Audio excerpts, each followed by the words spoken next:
Yo,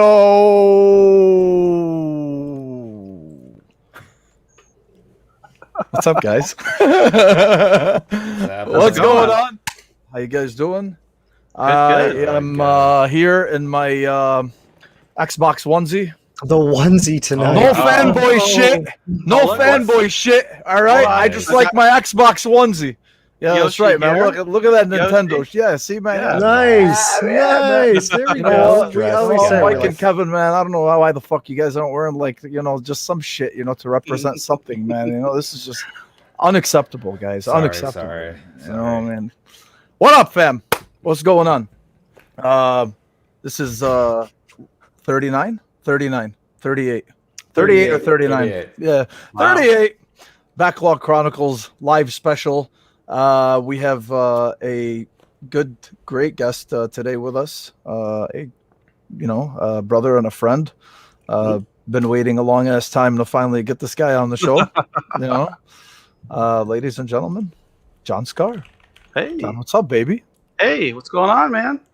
Nothing much, man. Good to have you here, bro. Thank you. Glad to be here. Oh yeah, man. Glad to have you. Glad to have everybody. That's right, Angela. I am.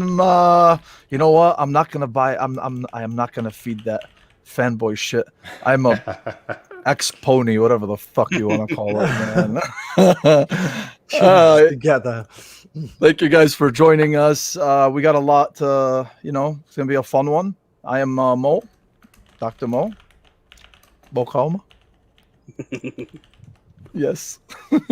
And I have with me, making his debut live show as an official member of the TBC. You know what, Kevin? I can also say my man, K-Med Kevin. Oh, shit. There you go. What's up, baby? What's going on? Always happy to be here, man. It's Friday. We got Jon on the show. I am excited. We're gonna pick his brain.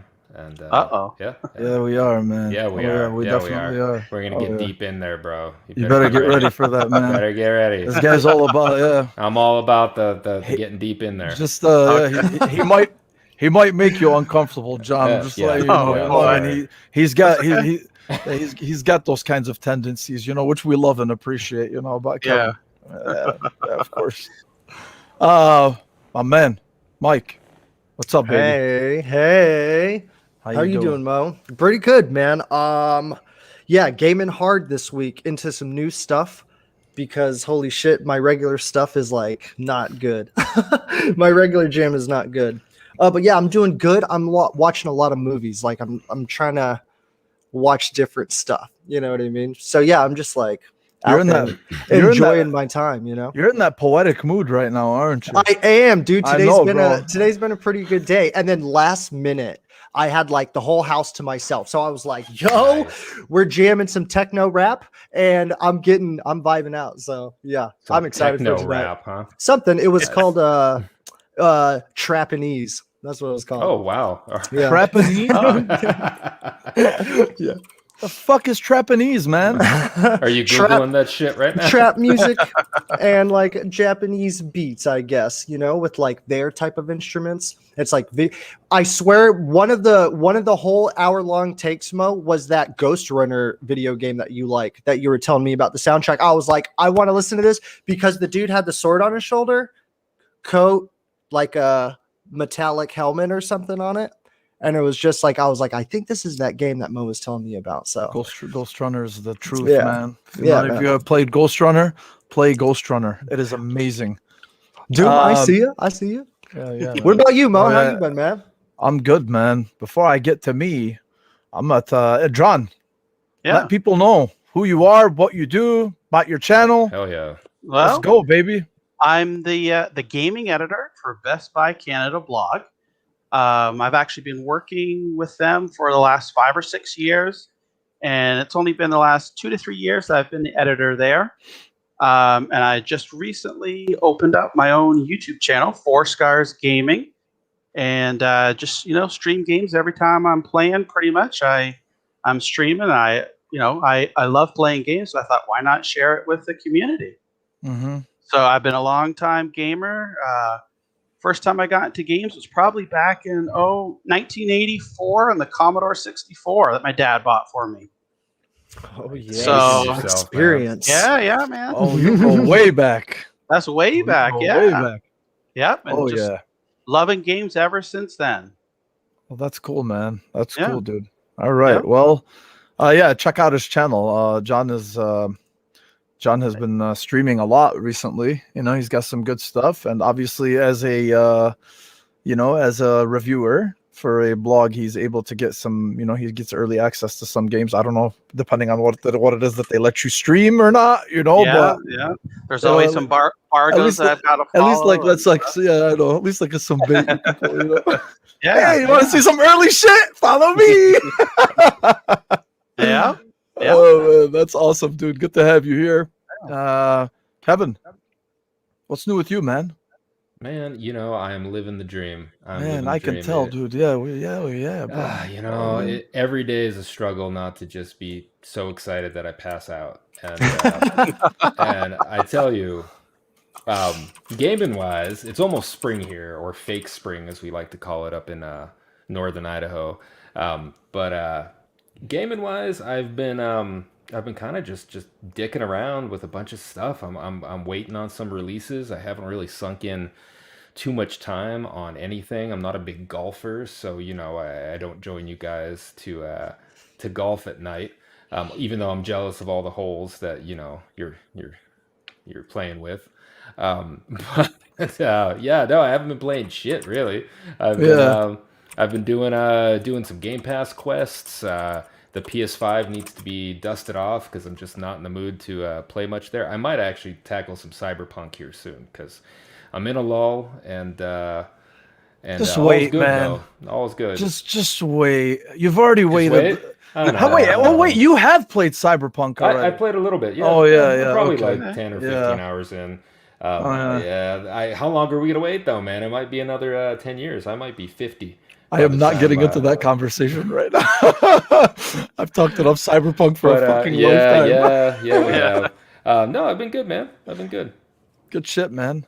Mike, Yes. what's up, baby? What's new with you, man? What are you playing? What are you doing? Where are you going?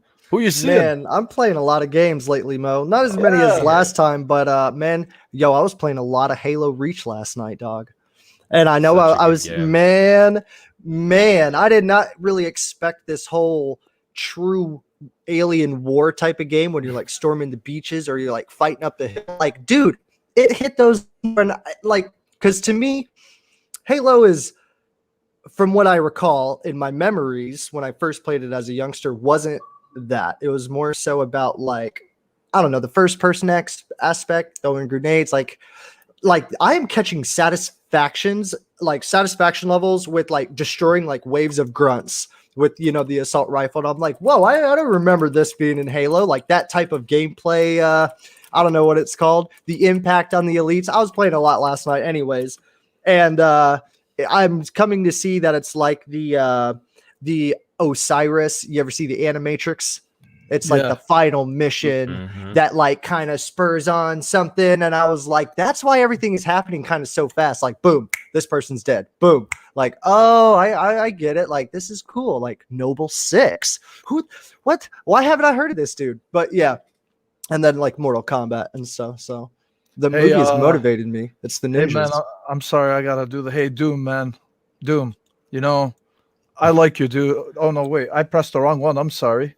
Doom, dude, I like you, bro, but this is just uncalled for, Doom. He's killing me. Come on, man. You're killing me, man. Come on. Halo Reach, dude. It's a freaking classic. You know? So, but I gotta generically say, you are entitled to your opinion. However wrong it may be, right? Yes. Oh yeah. look at my brother Ainsley, man. Always there to protect the Halo brand. Ainsley, I love you, man. Yeah. That's right. Oh man, that's great though. Yeah. So me, what the hell am I even playing anymore? Honestly. Oh, so it's so weird, man. So I finally finished Hitman 1 and 2 because I've been dying to start 3, and I didn't want to start it until I finished the first 2, and I finally finished them. And now, like, for the last 3 days, I haven't played it, right? Like, I mean, I've been playing golf and then, or PGA Tour 2K21 with these guys. And it's just I would have never thought that golf would probably be some of the funnest shit that I would be having, you know, like, I mean, in terms of, I don't even know if that just made sense or not what I said, but it's hilarious every night. And Kevin, you've been in the chats with us every night, man. It's just a fucking riot. I'm you not shank, even playing. You shank, you hook, we laugh at each other's outfits. I mean, dude, it's just, it's hilarious, man. It's such a good time, you know. I mean, even if you don't like golf or don't like to watch golf, that shit's just hilarious, man. That's been fun getting back into Division 2. Yeah, man. And obviously I finished Little Nightmares, and I'm having this, I don't know why, but I've been having like this Bloodborne like thing that's kind of like been brewing over the last 24 hours. I was actually going to start it last night because I didn't really give Bloodborne like a fair shot, you know. I remember like I played it the first time, and I died like a couple hours in. You know, not even a couple hours. I mean, I died a few times, but I had made so much progress that I ended up going like there was this cheap death, and I was so fucking pissed, right? And I know that's the point.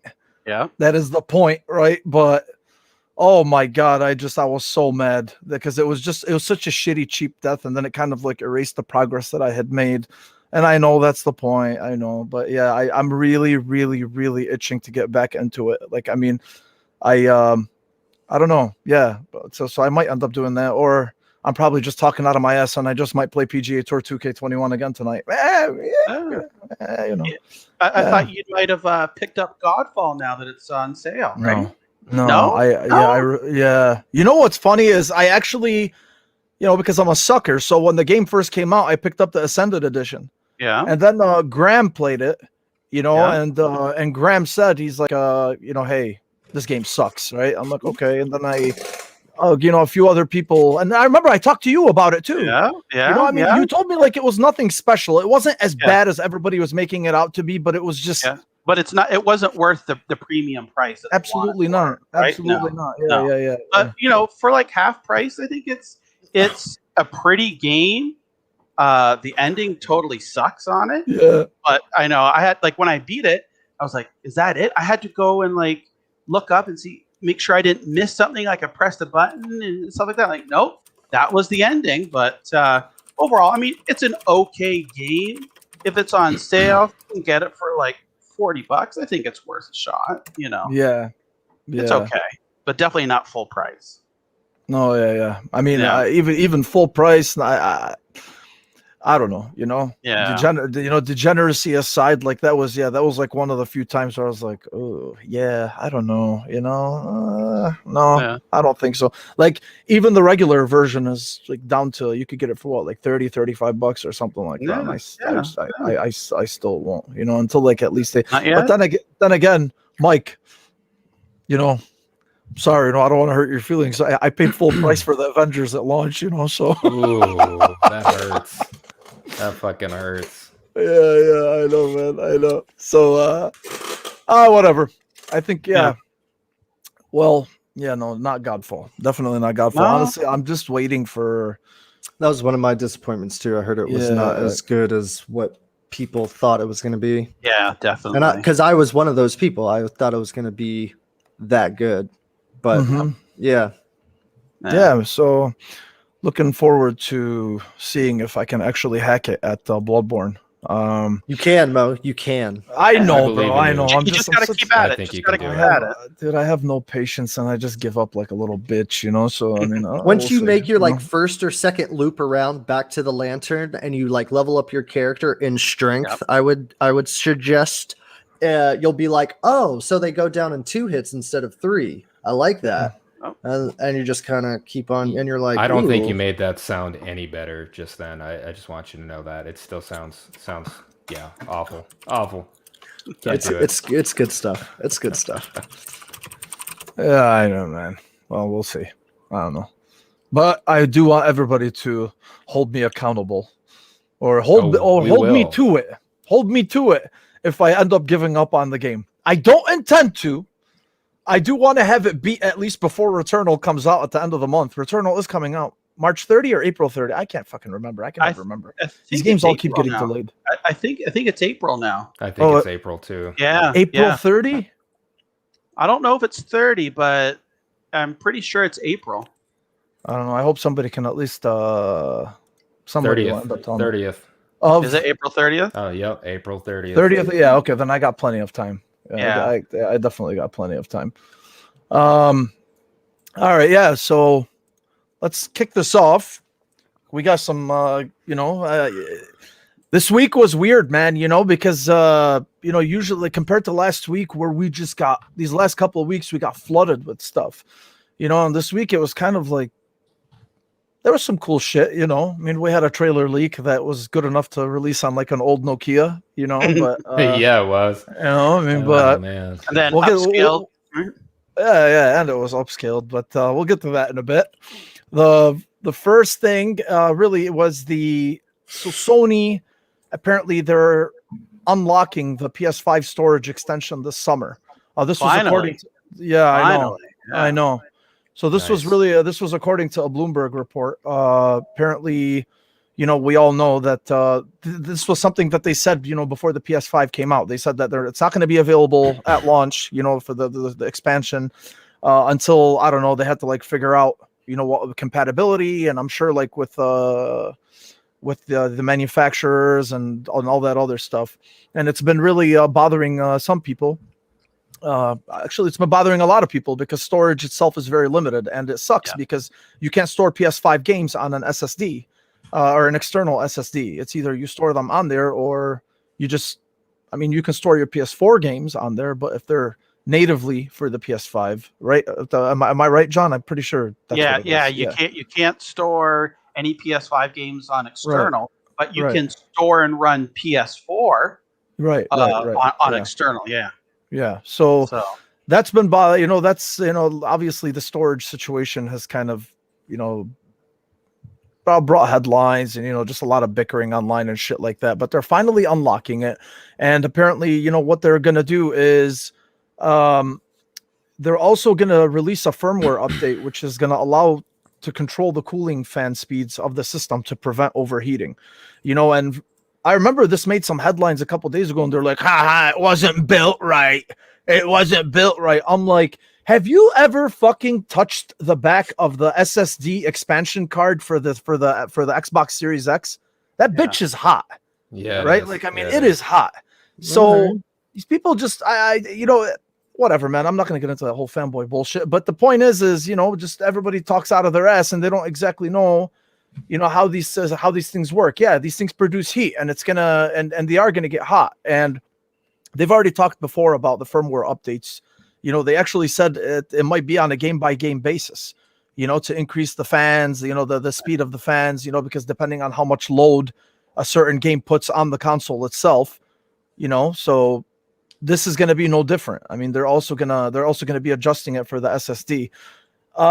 As far as pricing goes, I don't expect it to be anything less than what we saw with the SSD expansion for the Series X. I firmly expect it to be 1 terabyte, $200, maybe plus. Depending. The only difference is, there's going to be different. What I'm assuming is there's going to be different manufacturers making these cards. So, maybe there'll be like, a bit of a price difference, I guess, just for competition purposes or whatnot. But I still expect it to be $200. I don't expect those prices to be any different. What do you think about this, John? Have you been having any storage issues with your PS5? Yeah, I get a lot of games on PlayStation 5, and they're all, you've got to load them to the hard drive, and I'm having to choose between, what I want to store on there and play, and what I'm going to delete.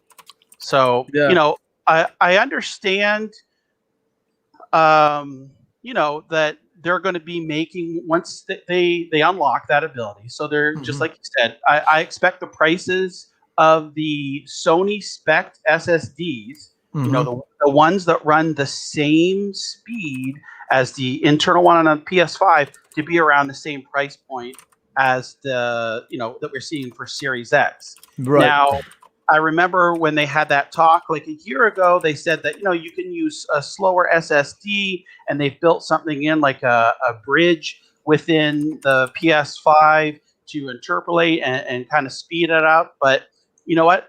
If I'm going to be spending money to buy storage for the PlayStation 5, I don't want to mess around with, is it going to run at full speed or not? The developers are making games with the PS5 SSD spec in mind. That's how I want to experience my games. I don't want any, 20, 30-second load time just because it saved me 30 or $40. If I don't have the money, I'm going to wait until I have the money. Sure. And hopefully once they open that up, that they'll actually give you the ability to store, like Xbox does, store the games externally, and if you need to, move them over. Sure. Yeah. That's really the only annoying thing about it. It's just I wish they were just more flexible with how you can move your games. Like Series X games, you can put them on an external SSD, and I hope at least like they. I hope they at least, are able to fix that at some point. It's really a quality of life improvement. It's not that serious, but still, it's very, very, it's still an annoying issue that I think should be fixed. So, Kevin, where are you at with this, man? Man, you say it's not that big of an issue. I have already seen dudes mounting their fucking PCI 4 drives incorrectly. So I'm just gonna say right now that I think Xbox made the right decision to make that shit plug and play. Yeah, definitely. I'm trying to avoid fanboy stuff, man. I know. No, dude, I don't avoid shit. I don't avoid shit, man. All right. I'm just I'm not here. Let it rip, baby.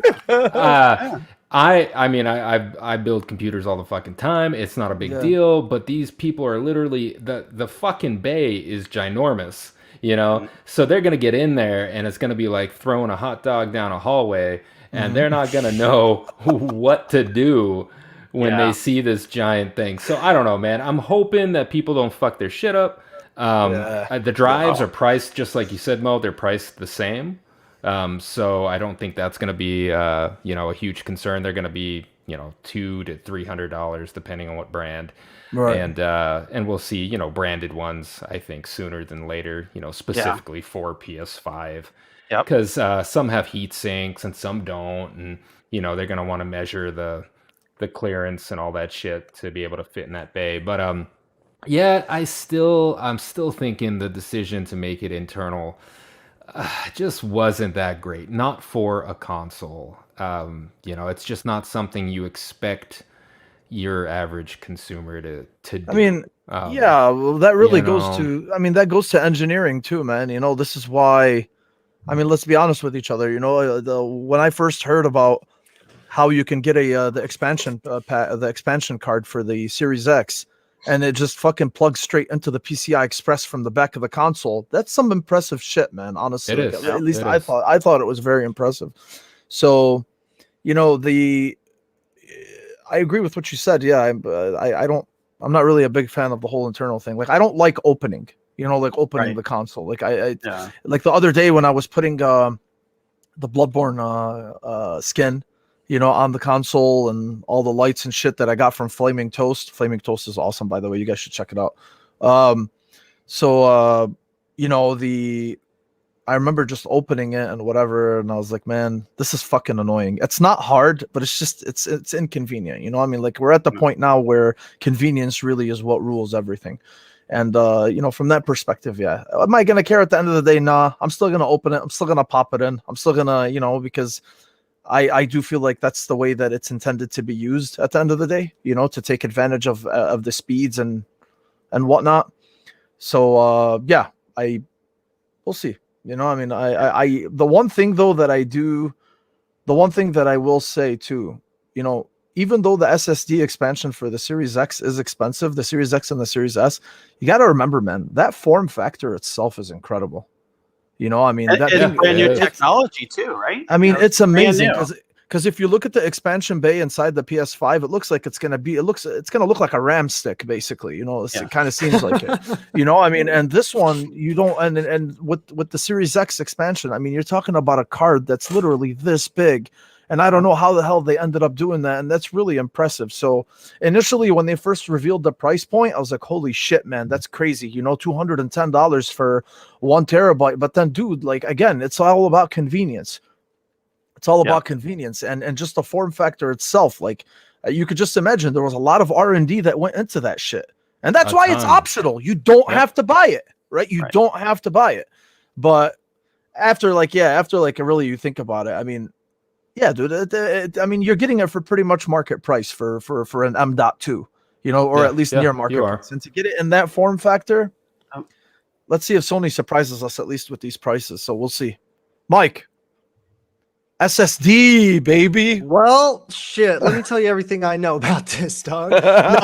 So I can't get on the technical side. You know what I'm saying? Like, you know, y'all know a little bit more than that. I don't even have a PlayStation 5, but that kind of does raise some concerns. It's almost like I almost have to be forced into a mindset that when I purchase my PlayStation 5, that I have to almost be like choosy.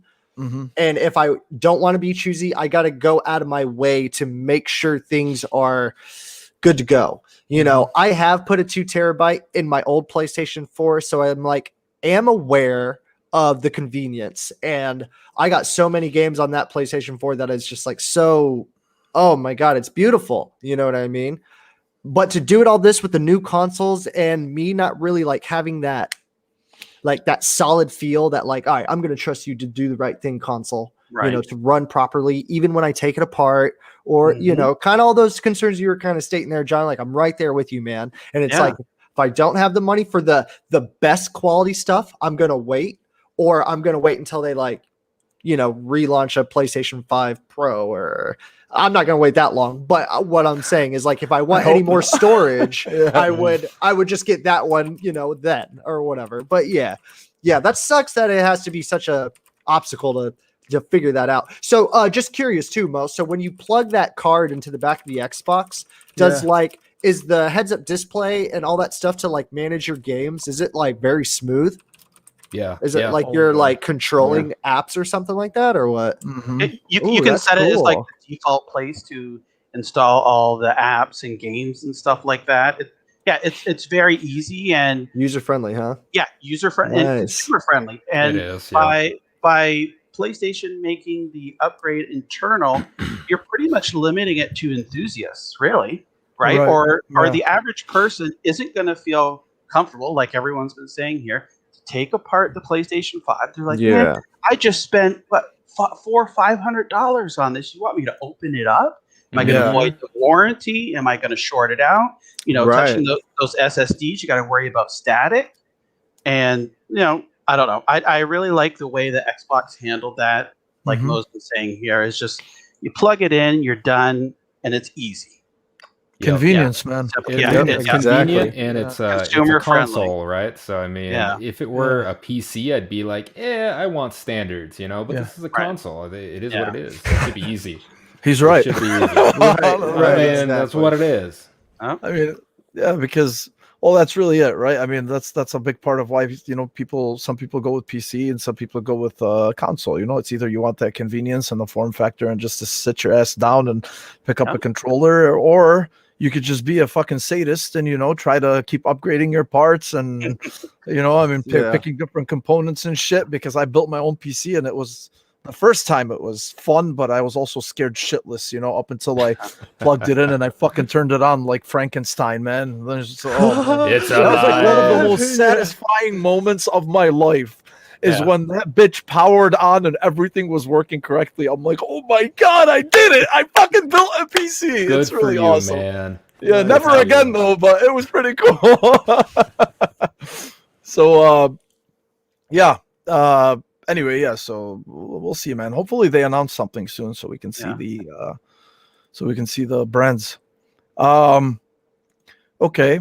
We will pick John's brain about this right now because this is related to the Elden Ring.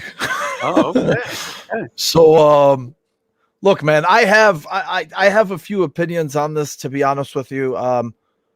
Obviously I've already said, you know, I mean, if you listen or you know me, at least on Twitter or whatnot, I'm not really the biggest Soulsborne player. You know, I mean, I don't even play them, right? And that's just because I'm just impatient, right? And I suck, and I'm 38, and I just don't feel like I have the dexterity for it like I used to. But you know, when they announced this game initially, I was like, okay, you know, I mean, maybe it'll be the same. Maybe it'll do things differently. You know, I haven't really like the idea of it was cool because, you know, it was kind of like Bigfoot. Like, does it exist? You know, is it there? It's just been announced. You know, what do we know about it? And then it just took on a life of its own, and it's been, you know, and it's been kind of rumored whether it's going to be released this year or next year, or are they doing anything with it? And then all of a sudden, you know, rumors start circulating like, hey, it's probably going to release this year. Look out for it. Marketing deal with Xbox. They'll probably come and do something. You know, they'll probably announce something. And then this trailer leaks. First it was like 30 seconds and then like a full 66 seconds. And apparently this trailer is from 2019, and it was a trailer that was shared internally, right? With Bandai Namco. It was not something that apparently was supposed to be shown publicly. But oops. Yeah, I know.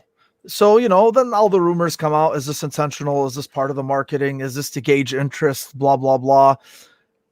Obviously, you know, we already joked about the fact that the trailer was kind of like filmed off screen. You know, it looked like it was filmed with a phone, and the resolution was just complete dog shit, you know, but you were still able to tell what it is that's there. And it looks like they're doing things that are different, you know, I mean, I haven't played the Soulsborne games, but I've watched them a lot. So I know what they look like. I know what they play like, you know, I know what they sound like. So what I saw is just a completely different color palette that we haven't, you know, that is not really in the previous Souls games. That was one of the things that stuck out to me. It's colorful. Yeah. It seems like it's going to be an open world. It looks colorful. Looks like it's going to have the Souls type of combat. There's horse, you know, there's horse combat, I guess, if that makes sense, you know, horseback combat. And just horses fighting each other. Yeah, just horses fighting each other. That's exactly what it is. Yeah, horse combat. I like it. Horse combat, man. Day one. Horse, definitely horse combat. But point is, you know, there's enough there to gain interest, you know, and to excite people. But the thing is not to be a pessimist, or really not to be like, I don't want to shit on anybody's parade. But the only thing I was looking at it was, why the fuck is there so much hype for this game when we don't know shit about it, right? Like even for me, if you know me, you know that I loved Cyberpunk, right? Cyberpunk was not, despite the fact that I loved the game, it was not this fucking earth-shattering game for me that I was under the impression it was going to be. Exactly, it was not. Yeah. It wasn't. It was a great game that I loved, but it didn't it wasn't what I expected it to be. I thought it was just going to be this revolutionary type of game, you know, just from all the hype and all the shit that they told us, and it wasn't. I thought it was obviously, you know, we've talked about this, barring the technical issues, what was under there was a great game. It was a great experience. At least I thought so. But the thing is why I'm bringing that up is because of hype, right? You have Cyberpunk and you have Anthem, right? Hype. It's like we keep hyping and hyping and hyping, and yet, and a lot of times nothing is ever going to meet that hype. Never. Rarely, you know, occasionally it does, but man, emphasis on occasionally, you know? So like, I get the fact that it's a From Software game. George R.R. Martin is, you know, he's part of, I don't know if he wrote the entire thing, if he wrote the entire story, you know, and then, Yamazaki, you know, he's on board, you know, directing it. So it is, for all intents and purposes, a full-fledged From Software game. And as far as I'm concerned, they've earned that right. You know, like, I mean, you look at it, they've earned the hype, right? They've earned that right to have that hype. But at the same time, so did CD Projekt Red, and they fucked up. And so did BioWare, and they fucked up. You know, so my whole thing is just like, man, like, I want, you know, like, be excited. There's nothing wrong with it, but goddamn, like, what are you going to do, right? Like, is cancel culture going to come From Software if this game is not going to be the earth-shattering ordeal that you think it's going to be? What's your take on it, John? Well, you know, what I've started to do recently is I've scaling back my expectations. If a game's announced and it's coming out in a year, 2 years, or we don't know, I'm excited for it. But I kind of put that excitement in the back of my mind. I want to enjoy, if we're always excited about what's going to come out and what's on the horizon, you don't have the time there to enjoy all the games that we have now, right? So I get excited for the games that are 3 to 6 months out, stuff that's coming out this year. Because if like you said, CD Projekt Red and Cyberpunk, that game was in development for what, 10 years? I don't know how long, a long time. Just like what, Duke Nukem Forever, the same deal. And people build that hype up. Oh, it's going to be so awesome. And then when the time comes, you're let down. So just like you said, From Software, they make great games. More than likely, it's if you like, the Bloodborne and Dark Souls, you're gonna like it. It's at least from the trailer that we've seen, right? That's supposed, from the game, it's got a new look to it. But I think underneath there, you'll still find those core gameplay abilities that have drawn the players in. Whether it'll be good or not, I don't know. We'll find out. You just can't overhype things because, just like with Nintendo Directs and any of these, the state of play with PlayStation and things like that, people get so hyped up. Oh, they're going to announce this, they're going to announce that, and then when they don't, they're like, "Oh, this sucks." It's just like focus on, and I kind of like what Sony did with. They announced the next iteration of the PSVR, right? But they said, here's what it's going to be like, but it's not coming out this year. We'll tell you a little bit more later. So they set your expectations, and you can't overhype things. You can't always worry about what's coming out. We waited so long for PlayStation 5 and Series X and all these games. Now that they're here, let's enjoy what we have. You can, just say, "Oh, it's cool. I'm looking forward to these games." But, is when new information is released, then, I take it, as it comes. I don't want to set up all these expectations and think, "Oh, it's going to do this, it's going to do that, it's going to be so awesome," and then comes out and it's not what you think. So absolutely. Just take everything that you hear with a grain of salt until you see it for yourself or you hear it from the horse's mouth, because there's lots of rumors that people start and you never know if they're real or not. People today, it's all about getting those clicks, those views, the first out to get the news. A lot of the times they don't verify the sources, right? So they're just saying, hey, Bob's brother's son's sister, Jane told me that, hey, that this is going to be an awesome game and this is what they're doing and it's going to be so awesome and pass it on, and no, I just set my expectations accordingly these days. Yeah, dude, that's fair. That's honestly fair. That's I don't blame you. But what do you think of what they showed of the game, at least in the blurry bullshit that they gave us? Did that hype you? Well, no, I think it looks good. They have a giant dragon in there as well. Like you said, the new color scheme, it's more bright. It's not dark. So I mean, it's hard to really tell off of those clips or even the 66-second, but it looks good. I'm interested in it. It's on my radar. The last PR email I got about it was when it was announced at E3 2019, right? So there's no official communication. And, again, from what I've read is that they've had development issues with COVID and everything, and that's slowed the development down in the process of the game. So it'll get here when it gets here. And I'd rather them, reasonably delay it than try and push it out. If it's not going to live up to their expectations, then just, let us know and take that extra time. Right. Yeah. Right. No, yeah, absolutely. Yeah. Kevin.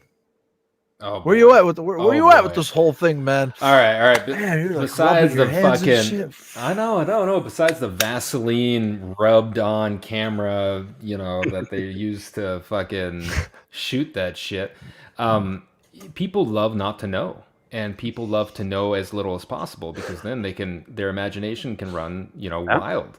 And I think they love it. They get into that, routine, and they want rumors, and that's how you get clicks, and that's how it works. Yes. And I think that's it. And John spit out so much logic, but fuck all that logic, John.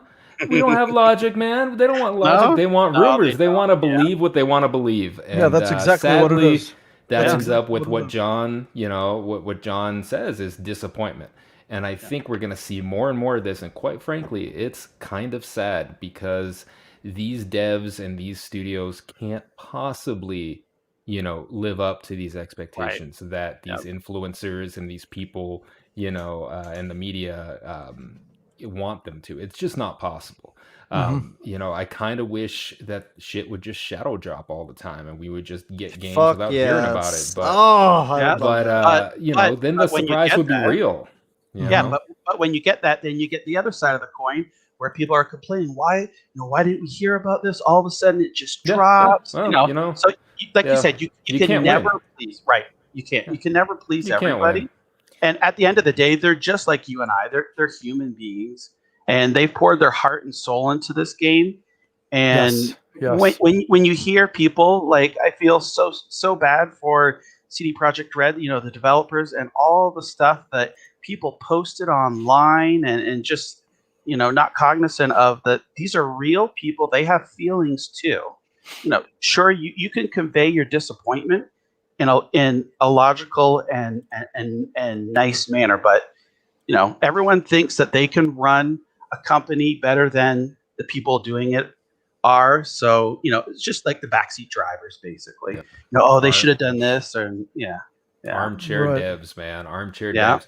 But from what I can see through my astigmatism and the Vaseline, I enjoyed what I saw. I mean, I'm not a fan of those games, but it looks like it might be maybe a little more beginner friendly, Yes. and that might Really? be Broader the audience. key. Broader Yeah, I audience. think Okay. so. I think so. The Okay. fact that it's Okay, gonna that's be, if interesting. it's gonna be hyped like this, maybe they're gonna break out and make it a little more, a little less Dark Souls, a little less Bloodborne, a little more, adventure action. I don't know. Nobody knows, but that's the rumor I'm gonna put out there because There's a jump button.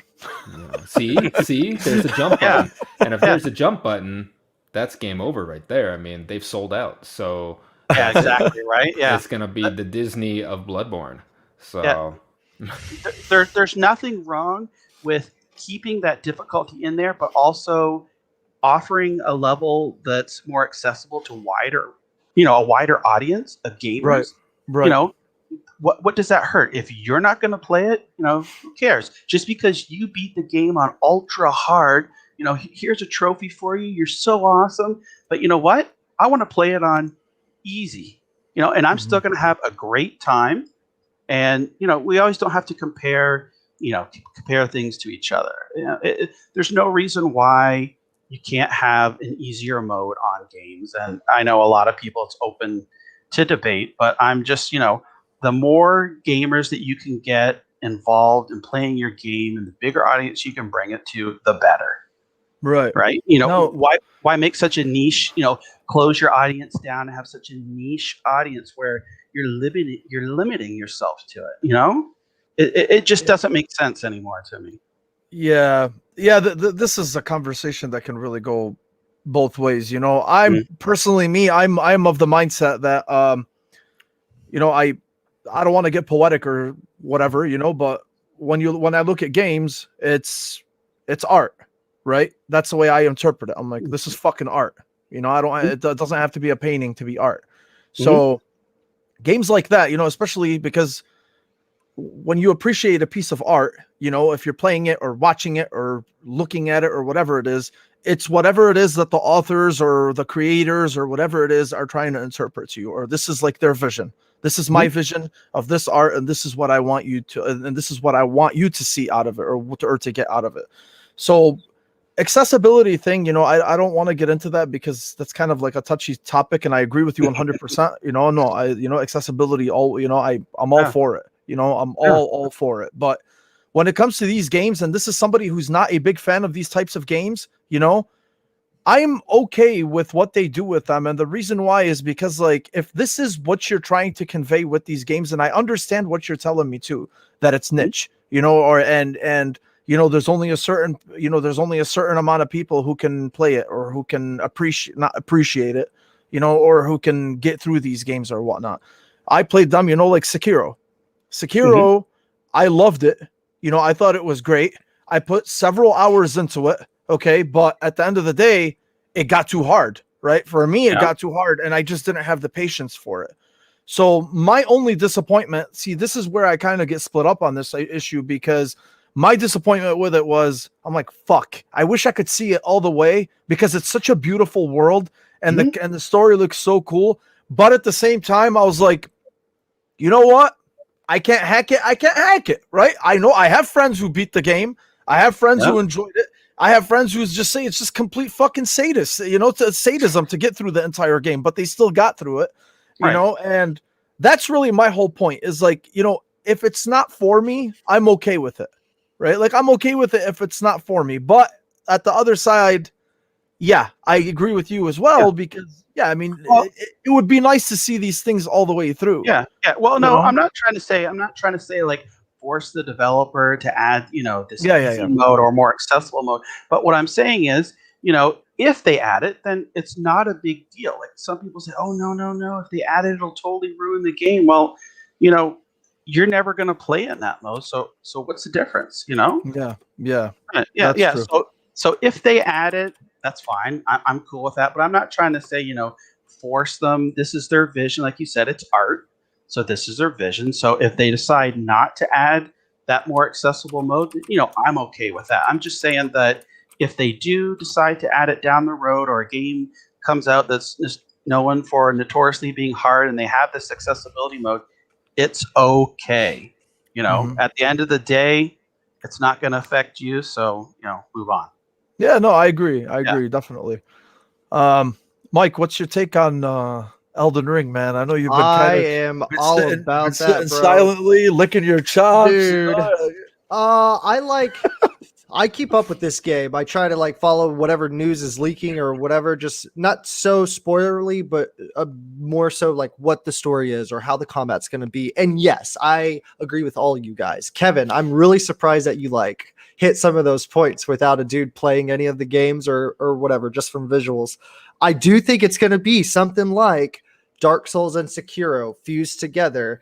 Sekiro had this sense of action combat, not so much of this trade-off type of combat with your instant axe or whatever. Granted, it was hard. I didn't even get past the first half of the game, honestly. I got to the big snake and I just couldn't. And I love Bloodborne and I love Dark Souls 1, 2, and 3. And to me, Sekiro was just no thanks, man. I don't know what it was. I didn't like the jumping. I didn't like the way the sword sounded and all that shit. There was just so much. Sorry, guys. That's my fire alarm. That's because I was vaping. Don't worry about it. Go ahead. Dude, you lost your shit. It's mine. Don't worry about it. Run. Yeah. So, yeah, I don't know what it was about Sekiro I didn't like, but I definitely see certain things to where it's they're going to give you a magic hotkey and maybe some light and heavies, maybe having a horse is very interesting with the dragons and all that kind of stuff. I think it's just going to be a grander version, open world, Dark Souls, you know what I mean? But it's going to have that little bit of if I haven't heard of any FromSoft games, I could just pick up the controller and be like, oh, this is kind of, I do believe they will stick with that difficulty.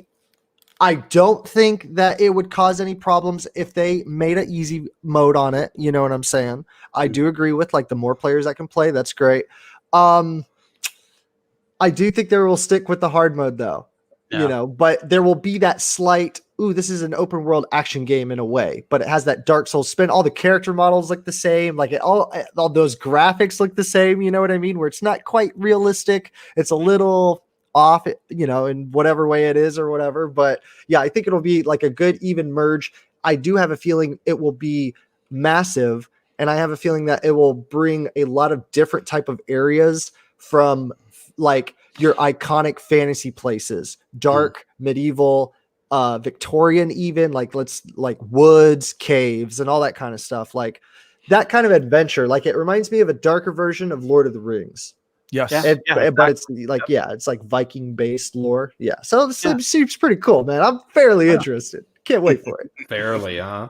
I think you're pretty excited. He's pretty I am fucking very excited. excited. man. He's Dude, pretty I'm- fucking excited. Yeah. I know when Mike's excited. Watch. That game is going to be like Bloodborne, where like within weeks you're going to see everybody showing off their Elden Ring tattoos and all this. Yeah. Look at me breaking or whatever the fuck it is. Watch, dude, just watch it. It's going to be that type of like community, bro. I know it, man. You see people with Bloodborne. Oh man, Bloodborne's a trip community, man. They love that shit. Hours Yeah. upon hours of lore. But yeah, anyways, Elden Ring's going to be dope, dude. Mm-hmm. Yeah, see, yeah, that's what I meant by, you know, that it's just, I don't even know how the fuck we got into the topic of like just you know, just the difficulty of these types of games, you know, like right here, Doom Killer, he just said, he's like, I stress the fact that having an easy mode means it's more fun for people. Games should not Right. games should be fun, not frustrating. My dear friend, you have not played Ghost Runner, have you? Oh man.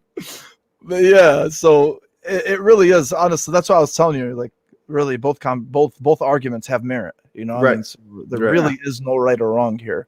At least I don't think so. But yeah, so I just hope, you know, like, I mean, I don't want to sound like a Mr. Rogers, you know, but like I just think, you know, people just once they show it and we get to see it, you know, and you know things are official, I think, you know, that's when it's okay to get hyped, you know, like, I mean, honestly, like, I mean, since we're on this conversation right now, why are people so hyped about Starfield? What the fuck have we seen from Starfield? Right? I'm excited for it. I want to see. bro? It's like an outer space Skyrim, you know, like Right, that's it. yeah. That's all we. At least that's our impression of it so far. There's been like a couple. Saw rocks, right? Did we there's see been like some a- rocks? What is it? We saw some rocks. Is that what we Oh, saw? is this Yeah, the yeah. Bethesda- Yeah. No, like yeah. I mean, I'm excited for it. It's a Bethesda game, you know. we saw I mean, rocks. they've been hit and miss here and there, but still, you know, I mean, outer space Skyrim type of adventure. Yeah, dude, I'm That's all cool. for it.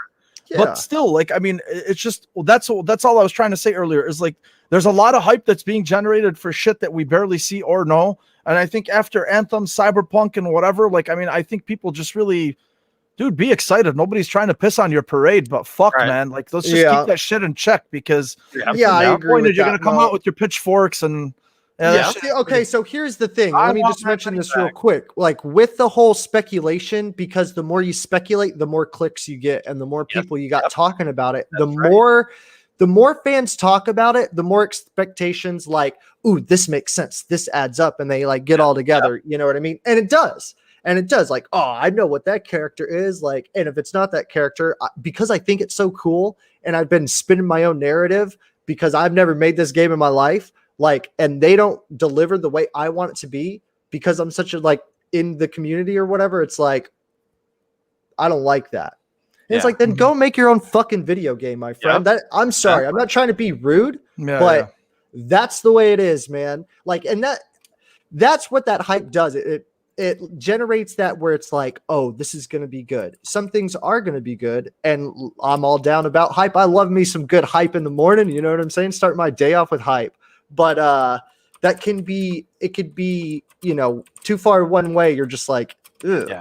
So yes, John, once again, I'm with you. I have like simmered down my expectations on a lot of these games that I was like thinking Godfall, Avengers. Like, it's just like, okay, so this is going to be like a walk through the mud kind of. It's not going to be fun. You'll have your good times here and there, and you'll have your high points, but it's never going to be like this full-blown, fully charged hype train all the time, every day. You know what I mean? Especially live service, what have you, you know what I'm saying? So yeah, like Outriders looked really good to me, played the demo, and it was like one of those things where it's like, this is super fucking choppy. Like, what is going on here? You know what I mean? It feels good, it looks good, but there's a lot of choppiness, whatever that is, audio problems, whatever the fuck. It's a beta. I get it. You know what I mean? But yeah, I feel you. Hype can be poisonous almost. Yeah, definitely. Yeah, for sure, man. So we'll see, dude. We'll excited, but Not that excited. There you go. No, look, dude, it's all open for its interpretation. You know, like Exactly, I mean, exactly. like I'm excited for it. It's not like I have no reason not to be. You know, but at the same time, I'm just saying, like, I don't want that shit to just crash and burn on top of me. Because then you could sit there literally all day and be like, Mo, what if they bring a dragon in and you can cut its tail off and use its scales as an armor piece? And then you'd be like, yeah, bro, what if you could use magic electricity? And it would go on and on. And it's like, go make your own game. You've already started, bro. You've already started. But that's like exactly it.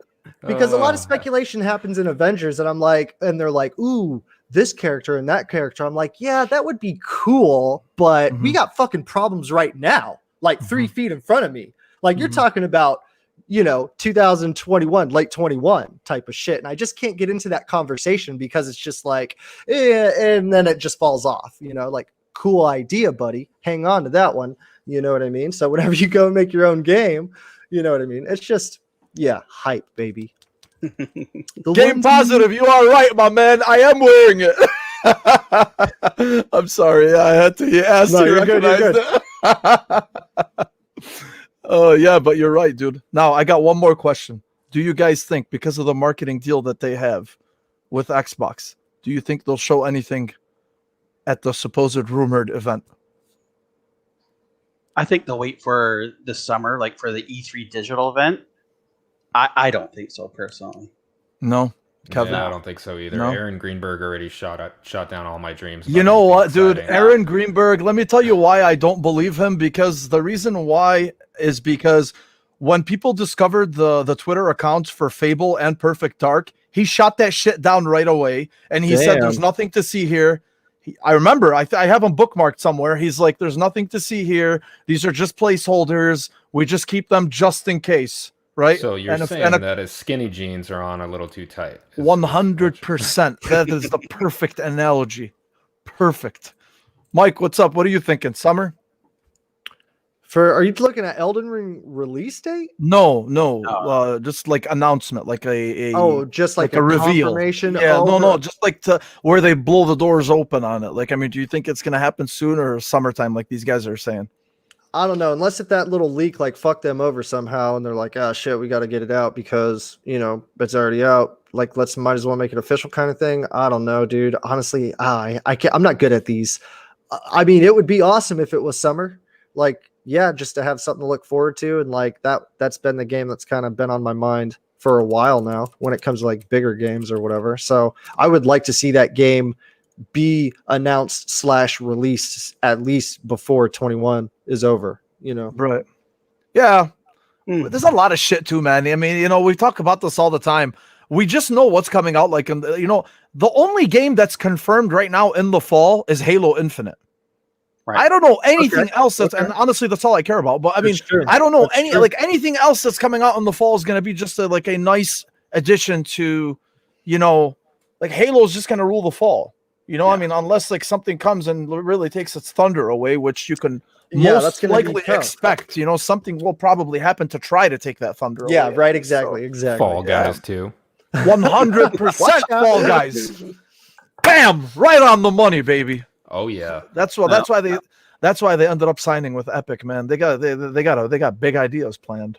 Oh man. All right. Well, so the next thing I wanted to get to is, so EA, they delayed Need for Speed to 2022 as Criterion, who as everyone knows, RIP to the original Criterion. They were the makers of Burnout, so they are basically tapping Criterion to assist with Battlefield 6. And so Criterion is basically whatever they were handed the reins for to the Need for Speed franchise.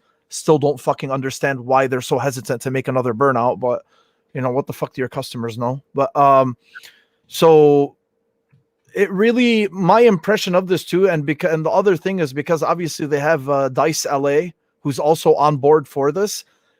Dude, they're really going balls out for Battlefield 6. Yeah. I think it sucks, because, but the thing is too, is I think that's also why they acquired Codemasters, right? Like, I mean, because they obviously wanted to add more to that racing stable, and then obviously Codemasters, they already released Dirt 5, so I don't know what else they're working on. They probably have a much bigger budget now than they did before, considering they're under EA. So I'm sure they're going to be working on something to release under the EA banner, at least in the meantime, until the next Need for Speed. Actually, we're already in 2021, so I highly doubt it. Never mind. But, but still, like, I think this is just, I don't know, man. Honestly, I just get so fucking bummed out over Criterion. And the reason why is just because they kind of remind me of Rare, like where it was a studio that they didn't obviously, all the Criterion games, the older Criterion games were excellent in their own right?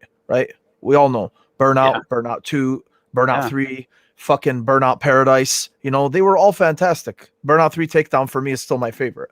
But, and then obviously then they just kind of went wayside, right? Like, they stopped with, they stopped making Burnout games because of EA, and I don't know what the hell happened, financially, but to the fact that they put them aside they put whatever they were doing with Need for Speed on the side to help with Battlefield 6.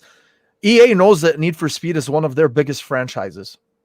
It always has been. Need for Speed is a huge franchise. Just because they're not consistently good, it doesn't mean they don't sell consistently well. They always sell consistently well. Shit, even Need for Speed Heat. Guarantee you it sold a few million. I thought it was fucking terrible. Actually, you know what? I don't want to say it was terrible. It wasn't. It was okay. All right. I can't say it was a bad game. Okay. Like, to say it's a bad game would be really disingenuous. But, it just wasn't up to par. And for Criterion to put that on hold to assist with Battlefield 6 tells you that, yeah, man, Battlefield 6 is going to be huge. It literally looks like, dude, they are putting a lot of eggs into that basket. So what do you think of that, John? No, I just think that, like, that's, like you've been saying, for Criterion to put Need for Speed on hold and work on Battlefield 6, because that says a lot that EA's committed to Battlefield 6 to be awesome.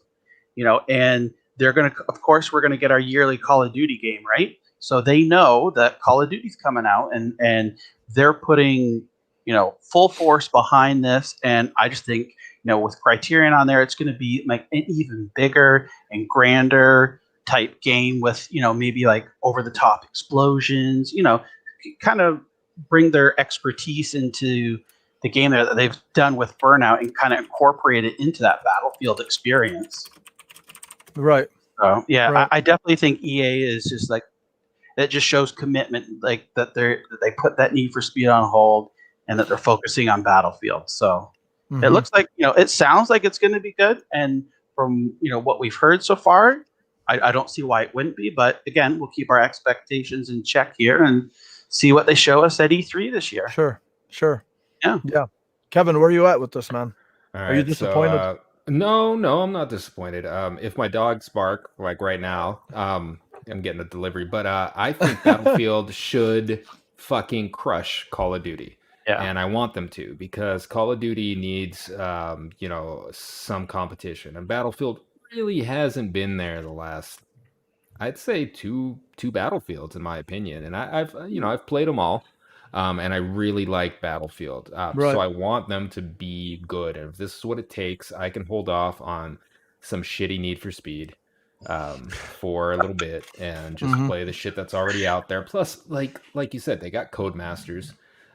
Dirt is a great series. It's not like they don't have racing games, but what FPS does EA have right now to even compete in that same market? I don't see anything except, and I'm excited that it's going to be next gen, this gen only.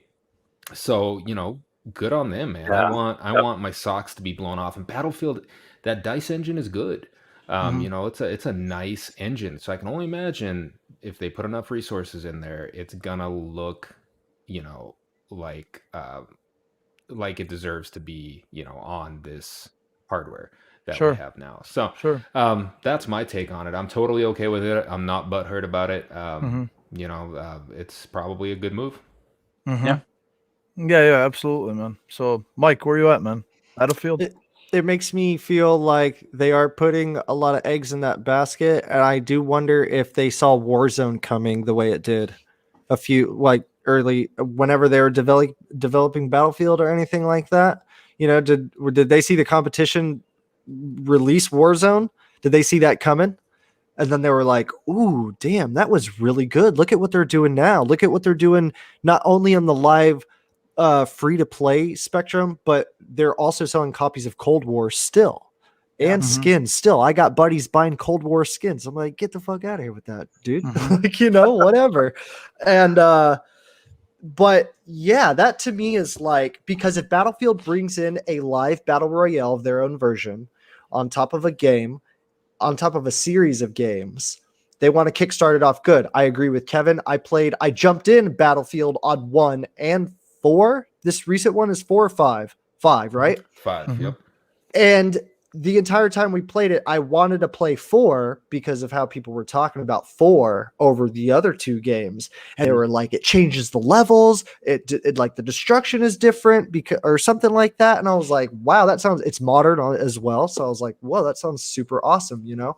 Right. But to me, I do believe Battlefield has an opportunity here. Dude, Warzone, it's fun.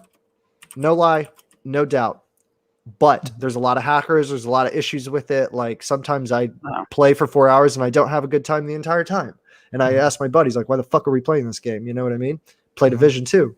But I think Battlefield comes out swinging with all their side stuff and their live stuff and their transactions on point and all that kind of stuff. It could be a heavy hitter competing with Call of Duty. Yeah. As it should.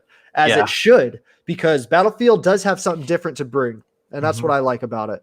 It's a little bit more difficult, but I like it. Nice. Yeah, man. Those are some good points, dude. So, yeah, anyway, it's going to be... I mean, yeah, again, like if we're saying that they're going to put all their eggs in that Battlefield basket, then man, it looks like they are really trying to gun back for that FPS crown. You know what I mean? So, only for next gen consoles, I'm down with that as that's well. all. That's all. Cool. That's all the thing. Fuck that, man. That should start sooner than later, I believe. You know, even a guy who doesn't have one of those, it should start sooner than later. Yeah, I think it was a good idea on their part to do that because, you know, look, I'm all for, hey, play everywhere, blah blah blah, the whole generic bullshit. But at the same time, there has to come to a point. You have to come to a point where you recognize the limitations of the older hardware. You know, you can only scale down so much. You can only scale down so much. So, you know, if they feel like that it's going to help out bring their vision better by just sticking with the newer consoles and PC, then so be it, man. You know, it is what it is. And they know by the fall, there'll be more consoles in the hands of more people by then. Yeah. Production hopefully will probably go up at that time. So, yeah. Yep. So, or they can play in 360p on their, absolutely, man. The same resolution, screens, the same resolution as the Elden Ring trailer. Yes, exactly. That's exactly what it's going to be. All right. So, well, yeah, this made some headlines. Apparently, the Tonic Games Group, who are responsible for Fall Guys, and if you don't know what Fall Guys is, it's that type of weird battle royale bean game, extreme challenge game that came out on the PS4 and late last year, and also on the PC. You know, ended up getting pretty popular. It got really popular at one point. You know, I mean, it was pretty freaking huge, man. It was getting bigger numbers than Fortnite on a nightly basis for like a couple of weeks. So it still has a big, it still has a big following. You know, people still play it. I don't think it's as big as it was when it first released. But still, you know, I mean, it's big enough for them to continue to keep making content for it and keep making seasons for it. And apparently the group or the studio got bought by Epic Games or acquired by Epic Games.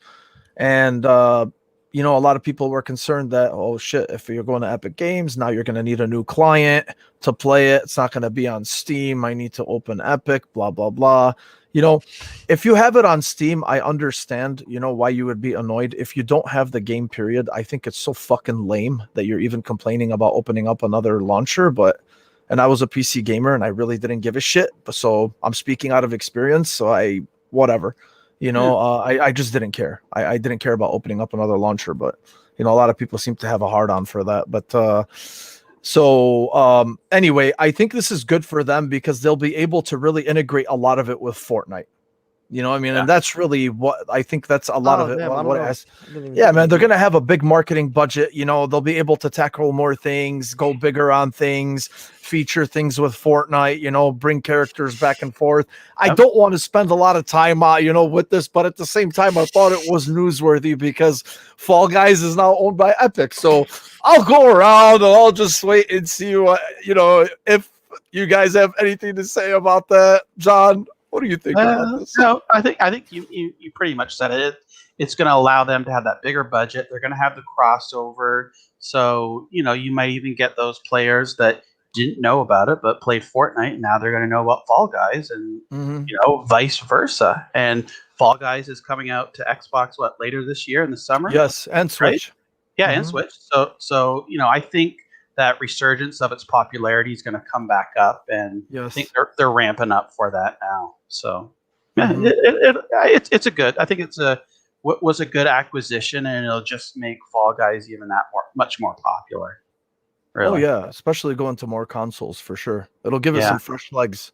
Yes. And you know, obviously when they do get ported over to when they get moved to Xbox and Switch, I mean, there's going to be a big marketing push then too. I mean, at least I'm assuming, you know, to try to drive more. So what about you, Kevin? Do you give any shits at all? Because dude, you look so disinterested right now. Dude, I really was just gonna say this is so fucking boring. Oh my god, kill me now.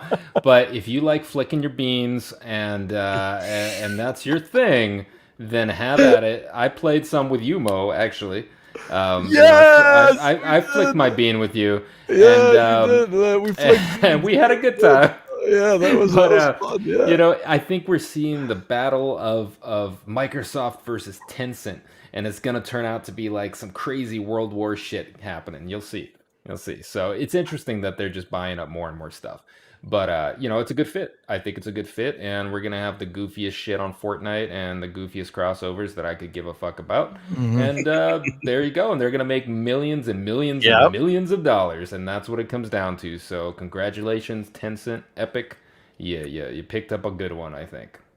And then Mike, the person who really cares about this the most, man. I know you're chomping. He does. You know, you're just chomping at the bits. Well, man. I didn't give a fuck about it at first until it was like, oh, they're like Fortnite people as well. So, and then I just started thinking in my head, like action figures, obstacle courses, that could be a great time. I mean, if I'm Batman jumping over the Joker and Spider-Man or whatever, however, you know, they want to run their stuff, and like they're getting like plowed over by some, you know, wipeout kind of thing, like that could hit, dude. And it's not only that, let's just get even just a little bit deeper, because it's like it's good on the personal, like on the individual. It's a very good hand-eye coordination video game. And I recommend like put your little children on there, see if they do any good. Dude, like that shit is hard. Start getting that gear, you know, get those gears turning a little bit. It's one of those games that's like really good for timing and like, you know, being patient whenever you got to hold back a little bit until that one asshole like grabs you and throws you down or whatever. They wait right there at the end there, right? Yeah, so it is pretty cool to see like that one game that almost has that same Fortnite aesthetic to it. Yeah. You know, but it's just a little bit different. Obstacle courses, not shooting, building. Okay. I definitely see, like Kevin said, very good fit. Very good fit. Yeah. So, all right. Well, now that the most irrelevant topic is out of the way, we can move on. Hey. I'm just kidding. I like Fall Guys. Okay, so Sony had a apparently they really surprised me with their continued push with VR. So you know, they announced a Doom 3.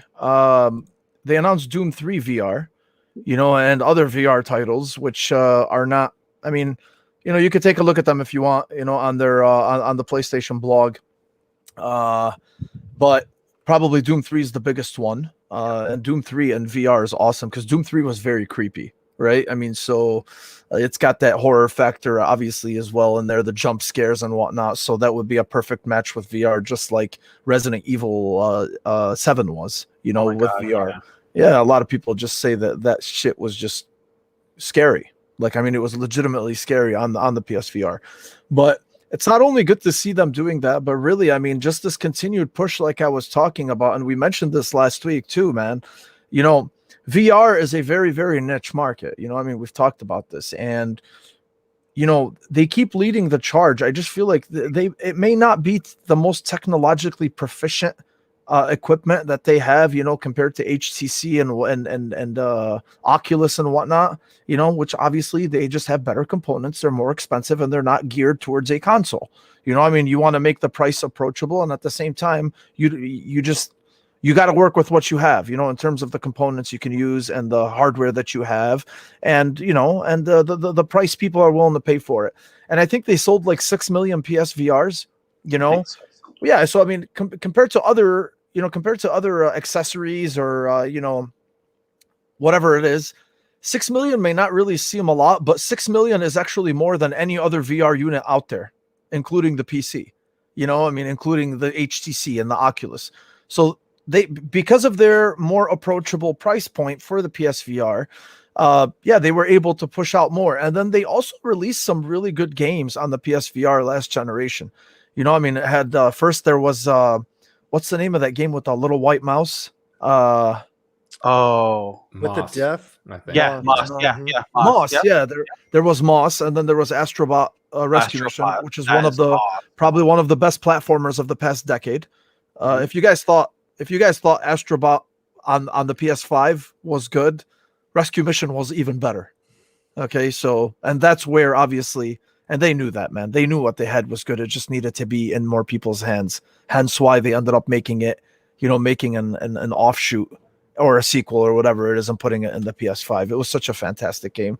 Guaranteed, if that game had Mario instead of Astrobot, I swear to God, it would have sold by the millions. Yeah. Mhm. That's how really inventive it was. It was amazing in the way that it utilized VR. And then obviously there was Blood and Truth, which I know I haven't personally played. I know a lot of people played it. So the point is they continue to keep to support it. And obviously now they're making a second VR unit, you know, so they're basically just putting they're putting where you know, they're putting their money where their mouth is. It doesn't seem like they're going by the way of the PSP or the PS Vita with this thing. You know, I mean, they really want to keep supporting it. And to be honest with you, I'm really surprised that they still want to. And at the same time, I commend them for it. You know, I mean, that takes it's pretty ballsy for them to do that. But at the same time, I'm sure they know that there's a market for it, and that's why they keep doing it. So, John, where you at? How big are you on VR gaming, man? Oh, you know, PSVR. It's cool. You can't. It's so hard to explain. You have to experience it, and once you experience it, is like it's a whole nother level. And I think you hit the nail on the head where PSVR. It's not the most technically advanced VR system, but they had to think about, okay, what's this price point? We want to get it in consumers' hands. We want to make it mass market. So I think for the price, it does a good job, and there are some amazing games for it. But yeah, to be honest, when they came up the other day and said, "Oh, today we're going to be announcing 6 new games for PSVR," I was like, Right. "Really? Like, wow!" Yeah. And, Yeah. but here's the thing: is it's not like, you know, we went to the next generation. Now they've already announced, you know, PSVR 2.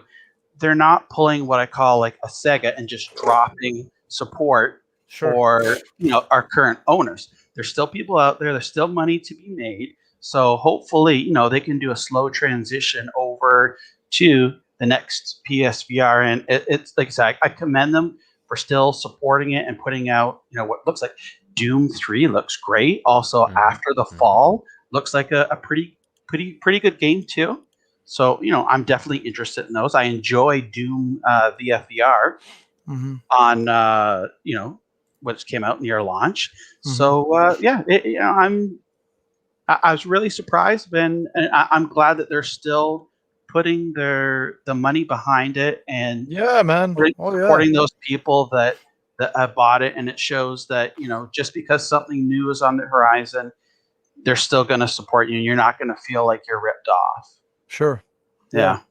Kevin, Yep. where are you at with this whole VR thing? I you think you have a know, VR unit, don't you? Yeah. I have you an do. Oculus Mhm. Quest 2. I'm all right with VR. I've played it. It's really not my thing. I kind of get on there occasionally. The games it's definitely a level of immersion that, you can't really describe, like John said. Once you get in, you're like, holy shit, is it for everybody? No. Is it going to take the place of general gaming, 2D Yeah, no. gaming? No, the comfort level's not there yet. Sure. And I'm not sure humans are meant to have that shit strapped to our faces. There's equilibriums, there's sickness that goes in there, and everybody that plays VR can only last a couple hours max. Right. Yeah. Definitely. So you're not having 12-hour gaming sessions on VR. It's just not going to happen. But I do like that PlayStation's doing VR again. They're doubling down. I think honestly, the strategy they need here is Pornhub, and that's what they need to do. And then you will open up a market segment, and done deal. That's Sony. If you're listening, Mr. Ryan, do it. Open it up, and dude, that really would be. Man, could you imagine? Oh my God. I'm only half kidding, but yes, that there's a big market for that. But yeah. So I'm excited for the games that are coming out. I think VR will, it's baby steps with VR. Full disclosure, Jim Ryan listens to us every week. He does, and he takes my advice all the time. So, Daily, man. Daily. He takes your advice. I mean, and if you can't do Pornhub, maybe X Hamster or something, like something, something, Yeah, so get with it, Sony. Let's do this. Let's make this happen. I mean, seriously, I don't know what they're thinking, to be honest with you. I'm like, I mean, these people think all people want is AAA games. Like, come on. Jesus, come on, what the hell? Come on. Come on, man. Get your heads out of your asses already. This is bullshit. Give what the people want. Oh man, Mike. Any comment on this VR Doom? Yeah, I like that they're still supporting it because I like the idea of VR. I like that whole. There's something in there that it's missing though for me to completely dive in and be. My buddy just got an Oculus the other day and he was telling me Beat Saber, bro. Like he was like, you know shit, need to get this. He's like, no joke. And I was like, all right. But I like the concept and stuff. I feel like VR is almost more in favor into learning type activities. There's some Google thing, I forget what it was, where you can like paint in the air and all that shit, where you can like make shapes and build buildings or whatever. And I feel like VR is good for that in that sense. Unless they really figure out the Ready Player One stuff, with VR, then like that's like the thing with me. Like, like the only good VR thing I've heard about that was no joke. And this person swears he'll die on this hill. I'll tell you this. This person was telling me about Astrobot, right, Mo? Yeah. But yeah, so it's like that's the only game that I've really heard to be like that's a worth it VR. So to me, it's just like unbelievable, man. It's unbelievable. It's just so only one good. Though, you know. So hopefully they start to, I don't know, reinvigorate kind of what they got going on. Like I see that one thing in ads or some kind of gaming website where the dude's like strapped in and he's like sliding on the thing and he's like turning. I am like, that's fucking cool. I could I would be like into that heavily if that was like that entire feeling, you know, but just kind of standing there in your living room and being like, whatever, you know what I mean? Like, it's an acquired taste, man. I get it. I did taste. Yeah. I did the PlayStation ones with the glowy lights on the end. What was that? The Move. The Move. Okay, the Move. Yeah, I had some of that. I don't know why I mentioned that, but I just remember. You can actually use them. It does really? enhance. Yeah, like I mean, you Beat Saber, it's cool. It's you really need them from Blood and Truth too. Yeah, Blood and Truth sucks with a controller. Yeah, so like if they got down some sword fighting where it was like, and the pacing was good and it felt good, like that's like, gonna fuck. the tech is good, but it's not that responsive. You know, like not to the point that you're talking about. So where it's like still. Yeah, the fact that they did what they did with the PS4 is actually impressive to this day. Cool. That it even worked on that, Yeah. hardware. So yeah, I think this one will be nice. Honestly, bro, yeah, they had its own little processing unit too. I mean, Yeah. it's amazing how they were able to pull that off. But yeah, so I'm probably lying. No, I'm I probably bet not Doom gonna would try be that out, fun man. as hell in VR. Yeah, Doom though. would be fun as hell, but I'm too big of a Boom. bitch, man. I won't do it. So let me see. Next thing. Hey John, did you say you had to go, brother? I can stick around for about 5 more minutes. Okay. All right. Yeah, Well then yeah. let's okay. So yeah, I just want to make sure. We have the Avengers. Apparently the Avengers loot system, it got reworked. And XP. Okay, so XP Mike, now. okay, loot so later. Mike, what I'm gonna do here is I'm gonna give you the floor All right. because this is definitely your gem over here. I want Yeah. you to, Yeah. Go, fill Mike, us go. in, man, because all I know is apparently the just to lead off with it is that the looting system is getting reworked, and because people have been leveling up so fast, they're gonna try to Yeah. slow that down. And apparently people are like, oh, so now you're gonna make us work even longer or grind even longer, and apparently that's rubbing people the wrong way. And because you are a huge fan of the game and you've been playing it since day one, I think it would be fair to have you lead off with it and to say how your interpretation of this whole thing is. All right. So everything is correct at what you're saying, Mo. The loot, that'll come later. Loot 2.0 will come like way later. Mhm. But right now, let's primarily focus on the XP rework. Mm-hmm. They said that players were leveling up too fast. Even other players said that I was leveling up very fast. I agree as well from my personal standpoint that I leveled up fairly quickly. Pretty quick to where it's like the problem is about what they're saying is, yes, one thing I've learned, Mo, from this game is that when you fuck with players' time, they don't like it. They took out where you can grind out your challenges in the practice rooms. They took that ability out. They have now put that back in, or will put that back in, because players didn't like that. Mm-hmm. With this XP thing, they were saying, these were the things that they were saying, that it's more on a straight line than a curve. So by the time you reach like level 39, 40, it should take longer to get all the way to 50. The argument to that is, but once you have your hero all to level 50, that's when he really shines, he or she. And it does, and it truly does. And they're like, oh, it's not going to be like too long, maybe 3 to 5 hours. It's like, you're going to reach a soft cap on 25, probably through the campaign. And then they said after that, you'll start to feel that rework, whatever that is. You know what I'm saying? And they were like, this is going to match up with the basic RPG side of things, like how a basic RPG would go. I just got done playing a Division for a while. I leveled up my character 1 through 30 in like a few days, whatever. It wasn't that difficult. But once you got like to 27 and stuff, it was like, whew, I got to beat a few missions here. You know what I mean? Okay, so it's like, I understand that at the same time. But when I first heard about this, which was in a dev stream before they announced it, I was like, you're hurting for cash, so you want players to play longer, because if it takes them another day to get to level 50, that means they're going to play another day, almost potentially getting you that $5 more for that skin.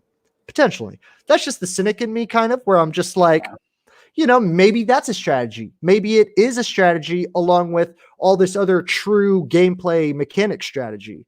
You know what I'm saying? Like, they got dudes in the lab like thinking about this, the best way they can do it. Now, they responded to this in a very, very weird way. And it was like kind of off-putting, actually, to me. When I read it, I was like, that's a big fuck you. But then again, it's like, can you really expect anything else from developers? Not just specifically Crystal Dynamics, but like in general, man. You know what I'm saying? Like, they will listen to the fans to a certain amount, but at the end of the day, they're going to do what they need or what they believe to be needed for the game to run with upcoming DLC, upcoming expansions, and all this stuff. Now, do I agree with all this stuff? Honestly, I don't know what I'm agreeing with. I don't know what I'm disagreeing with. Do I agree that the longer it takes to level up, like, sucks? Yeah, I'll agree with that.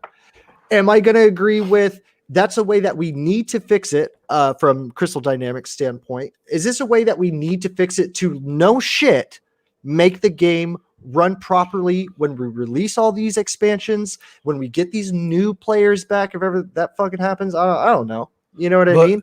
But sorry, like just to Go ahead. So my impression is people are under the impression that, and I that's why I was asking you, is that they're artificially prolonging it. They're artificially prolonging the grind. Are they going to compensate with a longer grind by adding more shit in there, by adding more loot in there, by giving you more of an incentive to take advantage of that longer grind? I mean, that's really what I'm trying to understand. Guarantee maybe, but not right now. That's the thing. Okay. Like, that's what I mean. Like, this game right now is one of those games, to me, it's obvious because I follow it. It's one of those games where it's like, if you want to jump on this train, it's going to be a bumpy ride through and through until that one thing hits, whatever that one thing is, whether it's Black Panther in a raid, whether it's cloning labs and all that true end game multiplayer looter stuff that you want to do with your friends. You know what I mean? Like, all this little bullshit right now that's going on with this game is, to me, it's just like, I don't even give a fuck. And I like this game a lot, you know, but to me, it's just, it brings up more questions to me where it's just like, these guys are going to do whatever they want to do to the game at the end of the day, whether, no matter how many times you request that Iron Man beams bounces off of Cap's shield or whatever it is, no matter how many power-ups or charge jump hulks you want, like, they're going to do whatever they want to the game to make it their way or whatever they think is going to be proper. Artificially stretching it out, that's exactly what I thought too, Mo. I was like, they're taking the content that we have and they are just like putty, like they're just stretching out just a little bit more. But there is a good chunk of me, like a little bit of benefit of the doubt, where it's like, maybe this system does kind of need that rework, because I just feel like that they were leaning on a shitty reason for it. Their reason being that we want players to focus in on their skills. So whenever you level up to 30 and you unlock that one skill, you know, you kind of have more of a playtime with it. And I'm like, I get that, because I was like unlocking 7 skills at a time. And I was just like, I had to keep going back to the skill tree and kind of like, all right, what the fuck is this? While still like, you know, so I kind of got left in the dust, but it's not that complicated, dude. Like, one of the abilities is to dodge and attack, circle triangle, circle square, to just attack after you dodge. That's an unlockable ability. Circle triangle. Another unlockable ability. Circle square. They did the God of War thing, Mo. You know, where every little, like, oh, you want to counter whenever you, like, perfect block? That's an unlockable. You want to dodge twice? That's an unlockable. You want to punch, like, more than 3 times in your combo? Basic shit. That's an unlockable. So, like, your first 20 unlockables are, like, basic combat skills, right? But you're going to get those in the story. So it's like, they're kind of being like, so that end game grind is a little bit more meaningful. That's what they're spinning. And I'm just like, all right, cool. Like, I get it all. Either way, you know, y'all are having problems. And it's, man, I had the term for it earlier today that I was like, that's the perfect term. Like, either way, you're trudging through mud with this game. And it's always going to be like this until, you know, but then I think like, Square Enix has probably dealt with this before. Final Fantasy 14, that was in a rut when it first came out. Player base was shit, whatever it was. You know what I mean? Maybe they got a plan for it, and maybe they implemented that too. Like, I would love to speak to a Final Fantasy 14 veteran that was there from day one to be like, yo, this is kind of how it went down. I know it's different developers. I have somebody you can speak to. I would love to, Kevin, honestly, man, because I would love to compare, man. Just like, see, kind of, it's Square Enix. It matches up a little bit better than a Destiny or a Division looter, Warframe looter shooter. So in that case, you know, but with this XP rework, it's one of those things where it's like, it's happening, and that's all people know. Like, I know Jason Schreier is talking about it. I know IGN is talking about it. Like, I know all these guys are talking about, like, oh, it's going to be harder.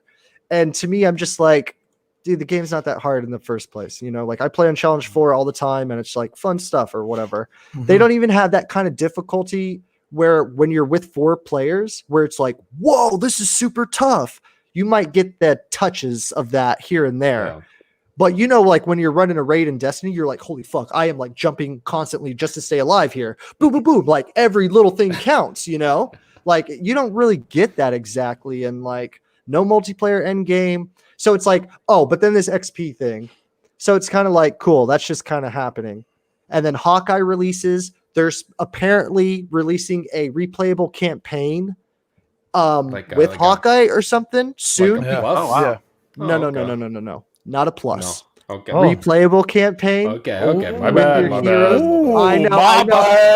I know. Well, dude, that's Yeah. what, dude, people get confused and stuff, and it's just like, so which brings me to another case. Yeah. This is one thing I don't like to say it because it like really like, I mean, who am I to fucking say? That's why I don't like to say it, but I'm going to say it. Where the fuck is the professionalism from a Marvel Avengers IP? I don't really have like a good idea what's going on. There's a YouTuber that I follow named Assemble Podcast, High Ruler. He's the guy.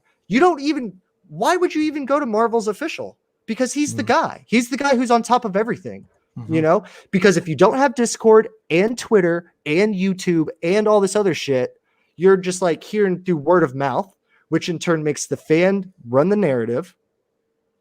And if you got a lot of toxic fans running the narrative, you know how that ends up, man.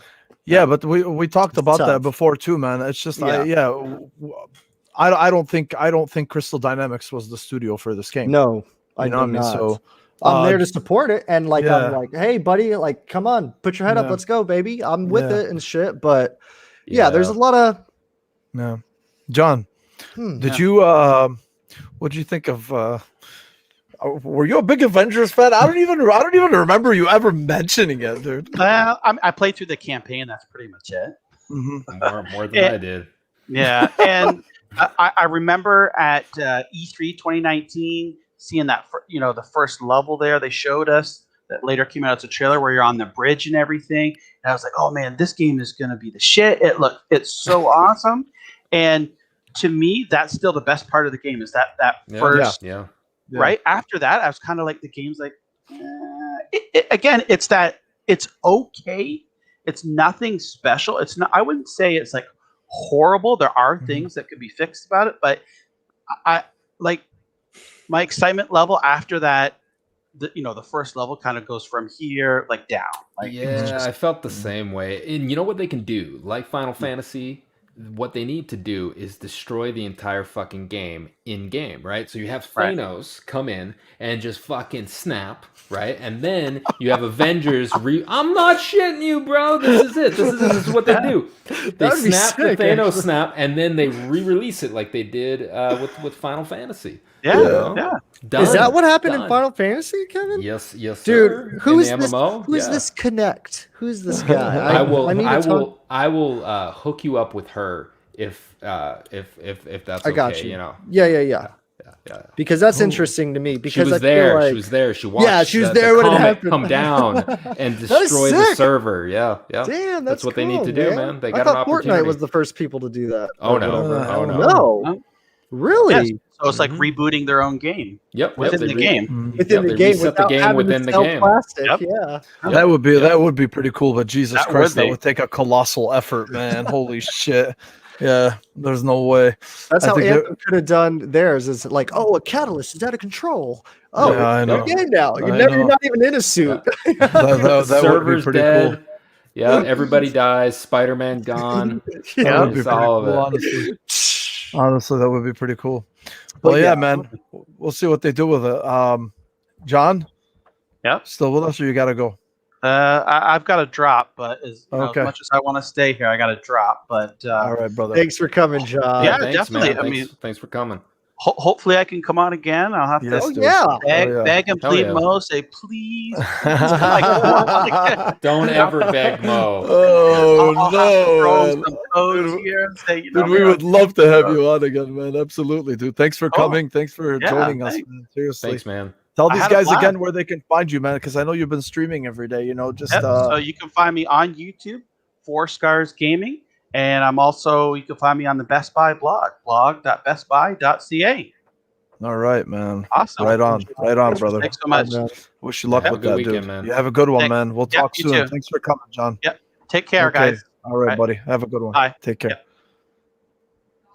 All right, so now let me see. Well, I'll do that, John. yeah, I know. It would have been nice nice. to have him on too for the next topic because I just wanted to get into the Switch model. So apparently there's a I would have loved it. yeah, there's a new Switch model that's been rumored, and Kevin is the tech head over here, so he'll he'll elaborate a little bit on this too. But that's been rumored for a long time about this about a Switch 2.0 or a Switch Pro or whatever the fuck you want to call it.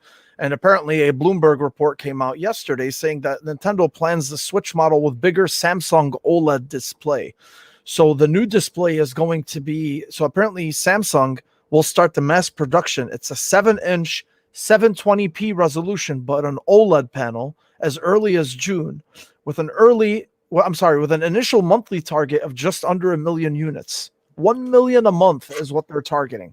These people know they're going to sell it. So apparently no tech was talked really about the console itself outside of 7-inch console, 720p, 7-inch screen, 720p resolution, and OLED, which will really make everything pop on the screen itself, colors and whatnot. And then the other thing too that was interesting is they also said apparently that when it's docked, so the release of a more premium version of Nintendo Switch console with an OLED display and support for 4K graphics in the holiday 2021. This could just drive their sales absolutely bonkers, man. Is what their analysts are saying. But the console itself, when it's docked, is able to output in 4K. So Kevin and I were talking about this, in terms of how they're going to approach this. Like, how are you going to approach, how do you do?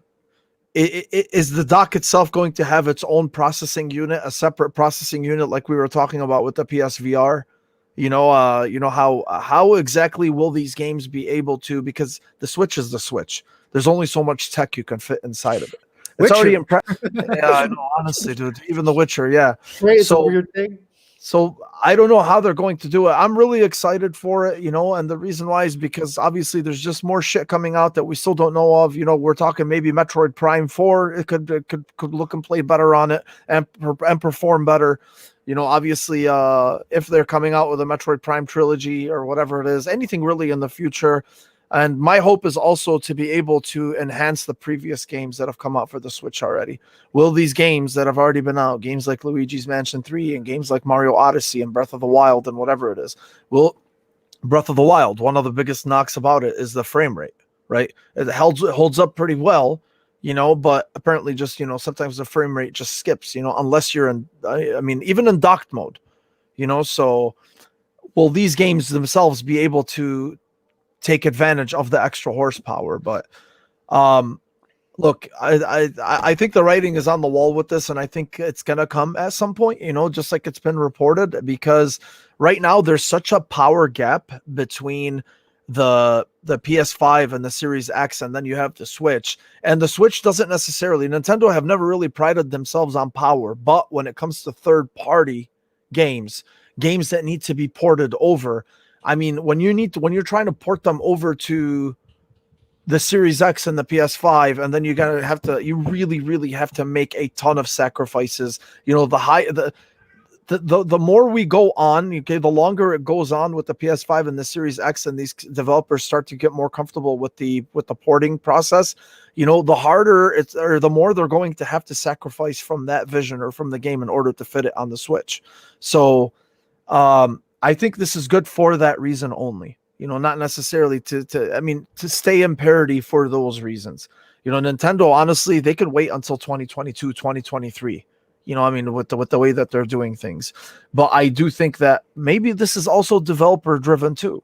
Maybe they told them like, hey man, the fucking memory and, and the tech inside, like, guys, we need a little bit more to work with if you want us to keep. This is why we're seeing games that are streaming now, right? That you can play from the cloud. Games like Hitman 3, right? You can't play it on the game. There's no fucking way. Hitman 3 is such a technically proficient game.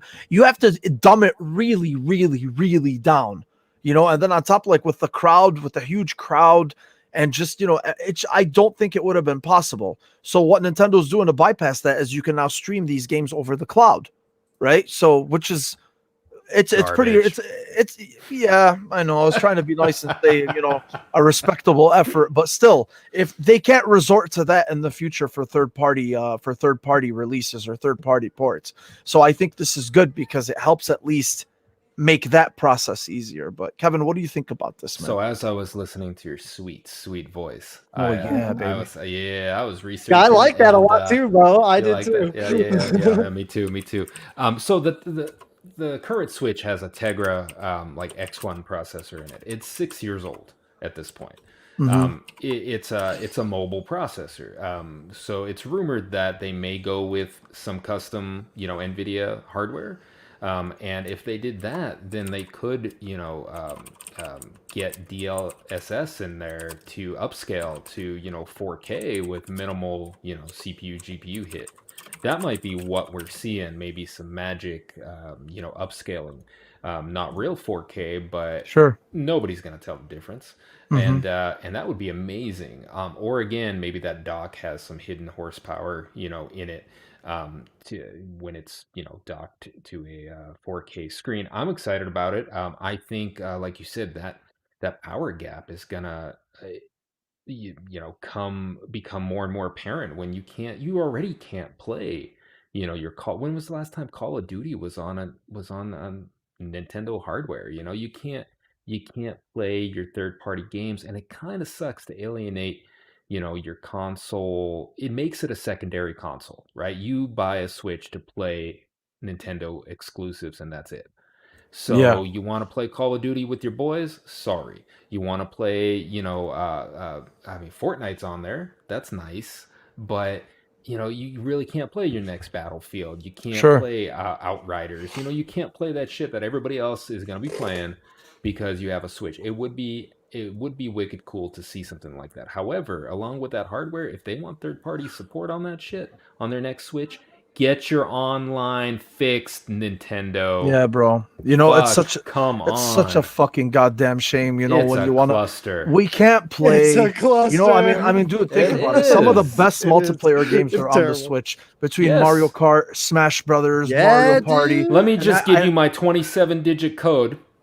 Yeah, stand by. Stupid, man. It's so sad. It's so sad the way that it's held. Sad. Because no voice chat. No, none of that shit. No headphone support for voice. I mean, none of it's there, dude. No headphone support. Yeah. No, it's garbage. I mean, because I can only imagine how many the amount of, and look, technically it's doable if you want to put in the time to do it, but it's just, for the Switch lovers out there, who think that we're attacking the Switch, it's just an inconvenient process when you want to just get online with your friends and play some games. Right? Yeah. We get on Xbox or PS5. I understand, bigger consoles, different ecosystems and whatever it is, but that process is easier. Now, when you have some of the most beloved multiplayer games out there, but you're making it so fucking hard for people, or at least harder, to not sound dramatic, when you're making it more inconvenient for people to enjoy those together, people who don't live together, that is what sucks. And that's just a wasted opportunity. And I hope that's something that they realize, and that's something they could take advantage of, because so many times when we're playing Call of Duty or whatever it may be, I swear to God, man, you're always like, damn, dude, how fucking awesome would it be right now if we all just launched Smash Brothers and just beat the shit out of each other? Exactly. And just have fun. And, it just... It's sad because my wife, who is the demographic for a Switch player, it took her 30 or 45 minutes to figure out how to multiplay in Animal Crossing. There's no reason for that. It is absolutely ridiculous, and it should be the easiest thing to do. A 4-year-old should be able to get multiplayer working, and it shouldn't be up to the game. Especially now that you're paying for a service, you have to pay for Nintendo Online, and they give you nothing. They give you an emulator to play old NES games, and that's it. That's the only reason why I have it. Yep. Yes, that's the only reason why I have it. That's why you pay for it. So I hope they step it up. If they give you good hardware, and they're gonna put that much effort into the hardware, this next upgrade, put a little bit of that effort into your online, because people want that. We want achievements, we want an online, we want a buddy list, we want parties, we want that stuff. I think we do. I do. I think it would make me play it more. I don't even care, dude. I just, I just want something just that takes, just let us play together. That's it. Yeah. Just give us an easier way to play together. I don't fucking care about achievements, right? Like, I don't care. Like, me personally, this is my opinion. Sure, I mean, if I'm going to the Nintendo Switch to play, again, Mario Party, Smash Brothers, Mario Kart, last thing on my mind really is achievements. I get what you're saying, though. These are ways to keep people more engaged, and absolutely, but I'm talking like at least just for the online structure that they have, the online infrastructure that they have. Dude, just make it easier. Don't fucking give us numbers and digits and all this other shit to exchange. Just make it cool, make it simple. Let us at least be able to communicate together and just jump into the games with each other easily. And man, I mean, it'll thrive so much more than what than the amazingly than what it's already doing now. At least like the whole online system, because nobody really gives a shit about it, to be honest with you. And one of the weird things is that I think if you link your Twitter account or something like that, it shows other people that you follow that have their Twitter account linked to their Switch as well. So in that regard, and I was like, this is so weird.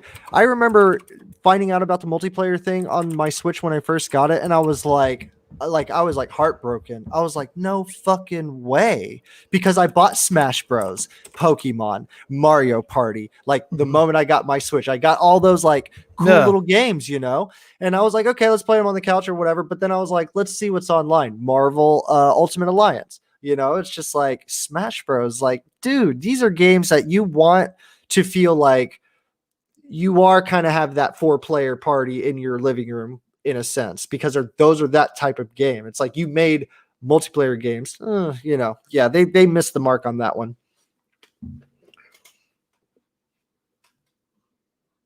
You're muted, Mo. No, yeah. I got it, man. I know. Yeah, so we'll see, dude. I don't know. I think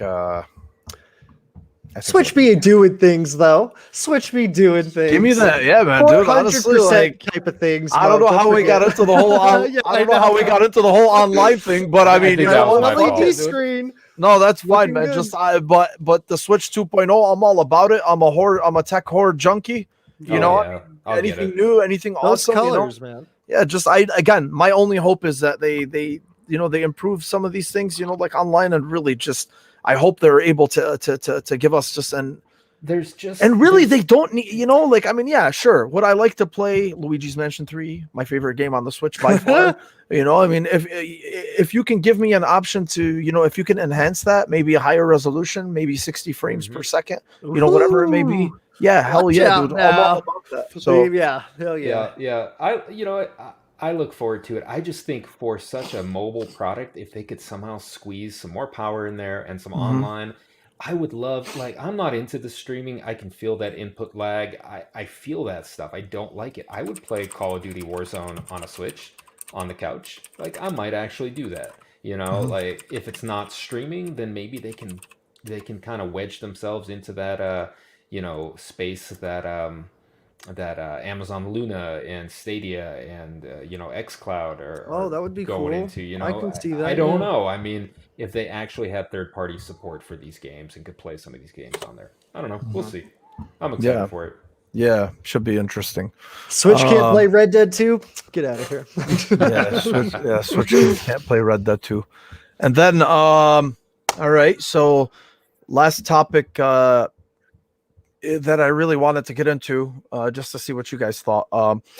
We kind of touched on this a little bit, earlier, but just without the transparency. I think this recent change in the gaming, the gaming space, with seeing recent developer transparency. We're starting to see it with a lot of developers. We're seeing it with Jesus, I just completely blanked out. We're seeing it right now, especially with Halo Infinite, where they're dropping these monthly Inside Infinite details, And then there's also this game called Project Kato that I'm following, where dude, that shit is fucking awesome, man. Did you see the new character design today? Yes. This shit was awesome, man. That's why I texted you, Mo. I was like, dude, everything so good. What is that? What is that company? Imagine Dreams? What is it? What is it? Yeah. Imagine Dreams. Imagine Dude, Dreams. everything they drop, I am like, that's my style right there, bro. Dude, everything about that game looks slick. But the thing is so my whole point is, no, dude, no, you're fine. So, even Avengers, every time there's an update, they're talking about it. Obviously, Destiny, whenever there's updates, like anything, these developers are just being more and more transparent. And I think it's amazing that they're doing that because, like I said, it is refreshing, right? And I do wonder that the reason why these things are all happening is because of the bullshit that we've been through as fans for some of these games and some of the stuff that we've been lied about, right? Case in point, Cyberpunk, right? They let us on. They told us it was going to be this fucking life-altering game. And again, like I said before, I thought it was excellent, but it was not. Whoa, holy shit, like we thought it was going to be. So, they lied, they acknowledged, they are still fucked right now, right? Like, I mean, they're still digging themselves out of a hole, but at least like they were trying to be more transparent with, and whatever. It doesn't matter about the CEO and, whether you think it was genuine, his apology or not. The point is like, they put out a roadmap and they told you this is what we're going to do. And this is when we're going to release these and blah, blah, blah, and now Halo Infinite. I think if it wasn't for the slap in the face that Halo Infinite got in August, okay, I don't think we would be seeing it the way that we're seeing it now, right? Or maybe we would have, who knows? But I do think the best thing to ever happen to Halo Infinite was that fucking delay, or was that, forget the delay, I'm sorry. Sir. The best thing to happen to it was what happened to it in August. Because the worst thing, basically. No, it was the best not the footage. No, it was right. No, I got you. Oh, yeah, I'm tracking. The footage itself that they showed in August was the best thing that happened to the game, right? Because you kind of get a sense that, and it's really sad that it had to happen that way. I don't know, again, I'm not a fucking marketing genius. I have no idea what the fuck I'm talking about, but I'm just talking about consumer optics here, right? Yeah, right. For it to happen that way and for them to just do this complete shift on the game where they have to show us every month the improvements that they're making and the lingo that they use and the new screenshots, like for them to finally show. Remember, Mike, what I said in August? Do you remember what I said in August when that happened? When I told you, I'm like, how the fuck do you give 8 minutes of that game? That's your flagship game. You said that. No, I just said, I'm like, that's your flagship game. Yeah. And you only give it 8 minutes and you give some fucking half-assed whatever. Cause I was so mad, right. Yeah. At the way that at the way that they treated it. So basically now we're seeing that, right? We're seeing it because of what happened. And it's nice to see it. I just wish that the things that happened didn't have to lead to that, right? And I think more and more developers are seeing, Anthem, they lied. We saw what happened. They supposedly were transparent with us, fucking giving us these little nibbles of screenshots. Oh, hey guys, this is our Anthem next development update. And then they give you this little fucking screen that they put together on Adobe Photoshop, trying to make us think that they were reworking everything and whatever, right? But I like where this is going, right? And I think, for somebody like me who always talks about the fucking, the shitty culture, or at least like, just, the dramatic takes, just how everything is just over accentuated, sometimes, okay, when negativity does hit them in the right ways, all right, what we're seeing now is really the fruition of that, with these developers and this transparency, and then telling us, because we're starting to see it more and more, right? We're starting to see it more and more. Now, that doesn't mean all developers are going to do it, right? Like, I'll cut my fucking arm off if Naughty Dog ever does something like that, or Sony Santa Monica. Like, they just won't, right? Like, they won't. Right. There's just some developers that won't do that. They're going to be like, hey, we'll show you the game when we're fucking ready. Right. I don't care about letting you know how the graphics engine or whatever it is going to work, or how we're programming the AI. It doesn't matter. Right. So it works. I think it's awesome. I think it brings more. I think it's good to establish a good relationship with your fans, and it makes them more confident in the product that you're making.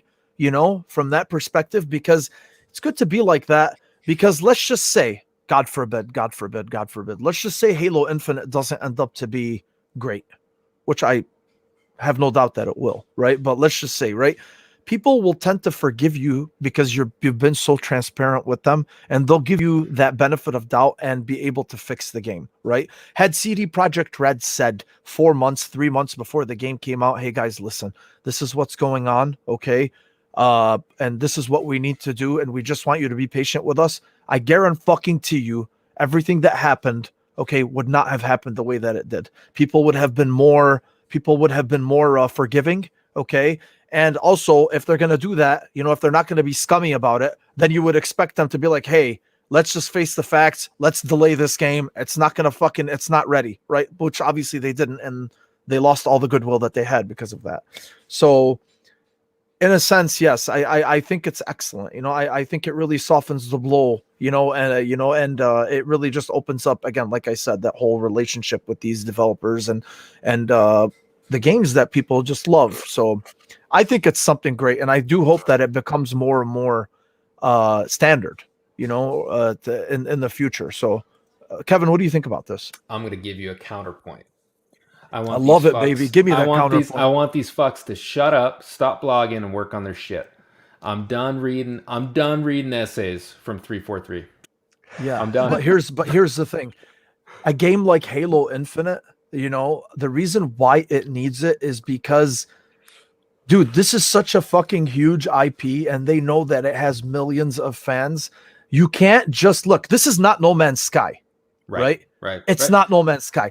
Hello Games was able to sit on the side for 1 fucking year, keep their mouth shut, and just work on the game, right? Even if they would have announced that it was never going to come back, people would have been disappointed, but whatever, right? Right.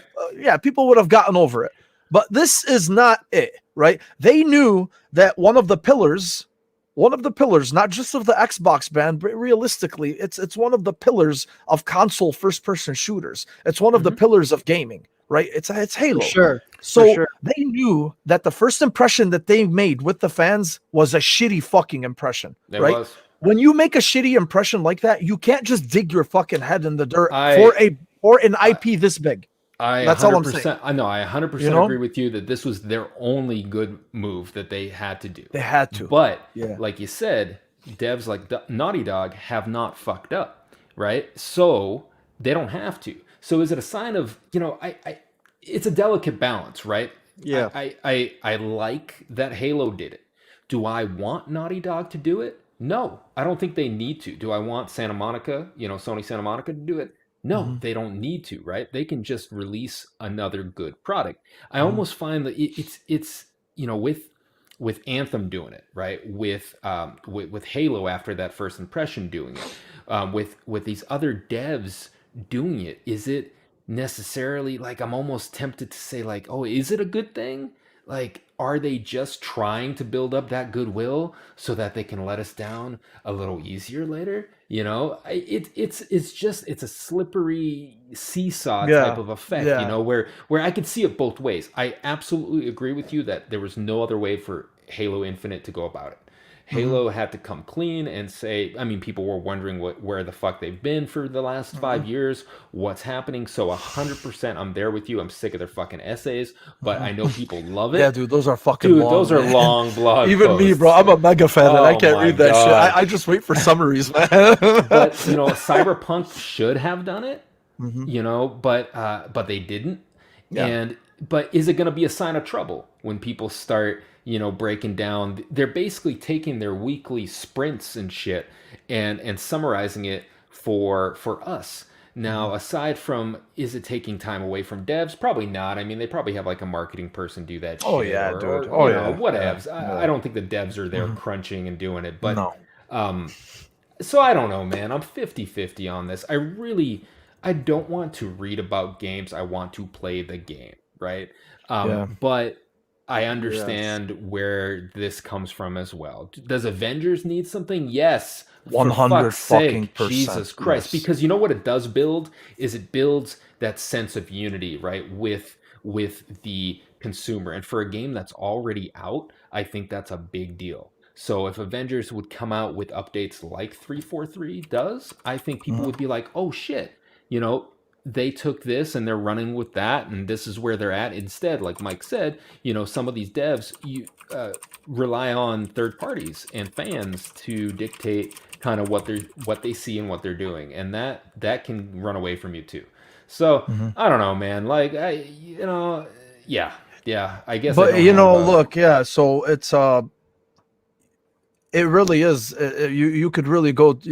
This is like another one of those, like, really, what is the right answer here, right? Because this really is a case by case basis, right? It is. So yeah. I mean, yeah. So I mean, you can really, you can make the argument for anything. Maybe you can make the argument for gas games, right? Live service games. Yeah, sure. You're gonna need to be more transparent with your player base and to tell them what updates are coming up and whatever. But which is what some of them do already, right? But we're talking like development. Like Halo is doing it where like it's from a development standpoint. Like, would you be happy if you got some type of development letter from a? Not saying that should or should not or shouldn't they do it, but would you be cool with getting a developer letter about what God of War Ragnarok state is in right now? I think it would be cool. I don't think. Would I want it though? See, but here's the thing, right? Like for me. Look, again, man, this is like a whole fucking other thing, right? Like, okay, so here's how I look at God of War, for instance. Since you mentioned it, right? God of War, Sony Santa Monica, they have a huge fucking pedigree, right? And on top of that, Cory Barlog, who has made, in my opinion, the last two, the best two God of Wars is God of War 2018 and God of War 2, the original trilogy, right? You can make a case for God of War 3. It was fucking amazing. I don't know. I can always go back and forth between God of War 3 and God of War 2, to be honest with you. Right, yeah, but the point is that studio has a big pedigree, right? Like, I mean, so personally, and because I love God of War so much, and because I know it's a single player driven experience, I don't really give a shit, right? Like for that, I can wait. That's why I said it's a case by case basis. True. Now with Halo, I don't want to know story info. I don't want to know what they're doing with the campaign, right? What they're doing right now is just reinforcing to the fans that they know what Halo is, and we're going to take all the proper precautions to make sure you get what is Halo and nothing less. So that's why it's a case-by-case basis, dude. Right. I don't fucking know, I mean, it's like, I don't know. Like, I don't know how to approach that. Like, do I want to know about God of War? No, right? Do I want to know about Halo's campaign and what you're doing with it? No.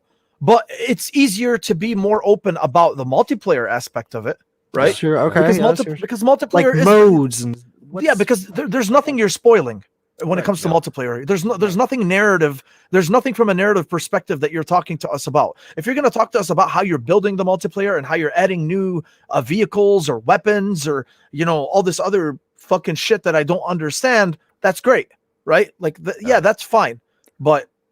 When it comes to those kind of things, go ahead. I think the most important part. No, you're good. The most important part is don't lie to us. Yes, that's it. Regardless of what avenue you choose, don't lie, because I'm still not over Anthem and Cyberpunk to some extent. Like, dude, honestly, all of us don't lie. Don't. So, lie. Mo, do you think that August reveal for Halo forced them into being transparent? Just curious. Yes. Okay. I do. Now the rumor is apparently some people said and I'm not Reset Era. These are like people who actually know what the fuck they're talking about. And no, I don't have connects or any of that fucking garbage. Just like conversations with people who have conversations with people.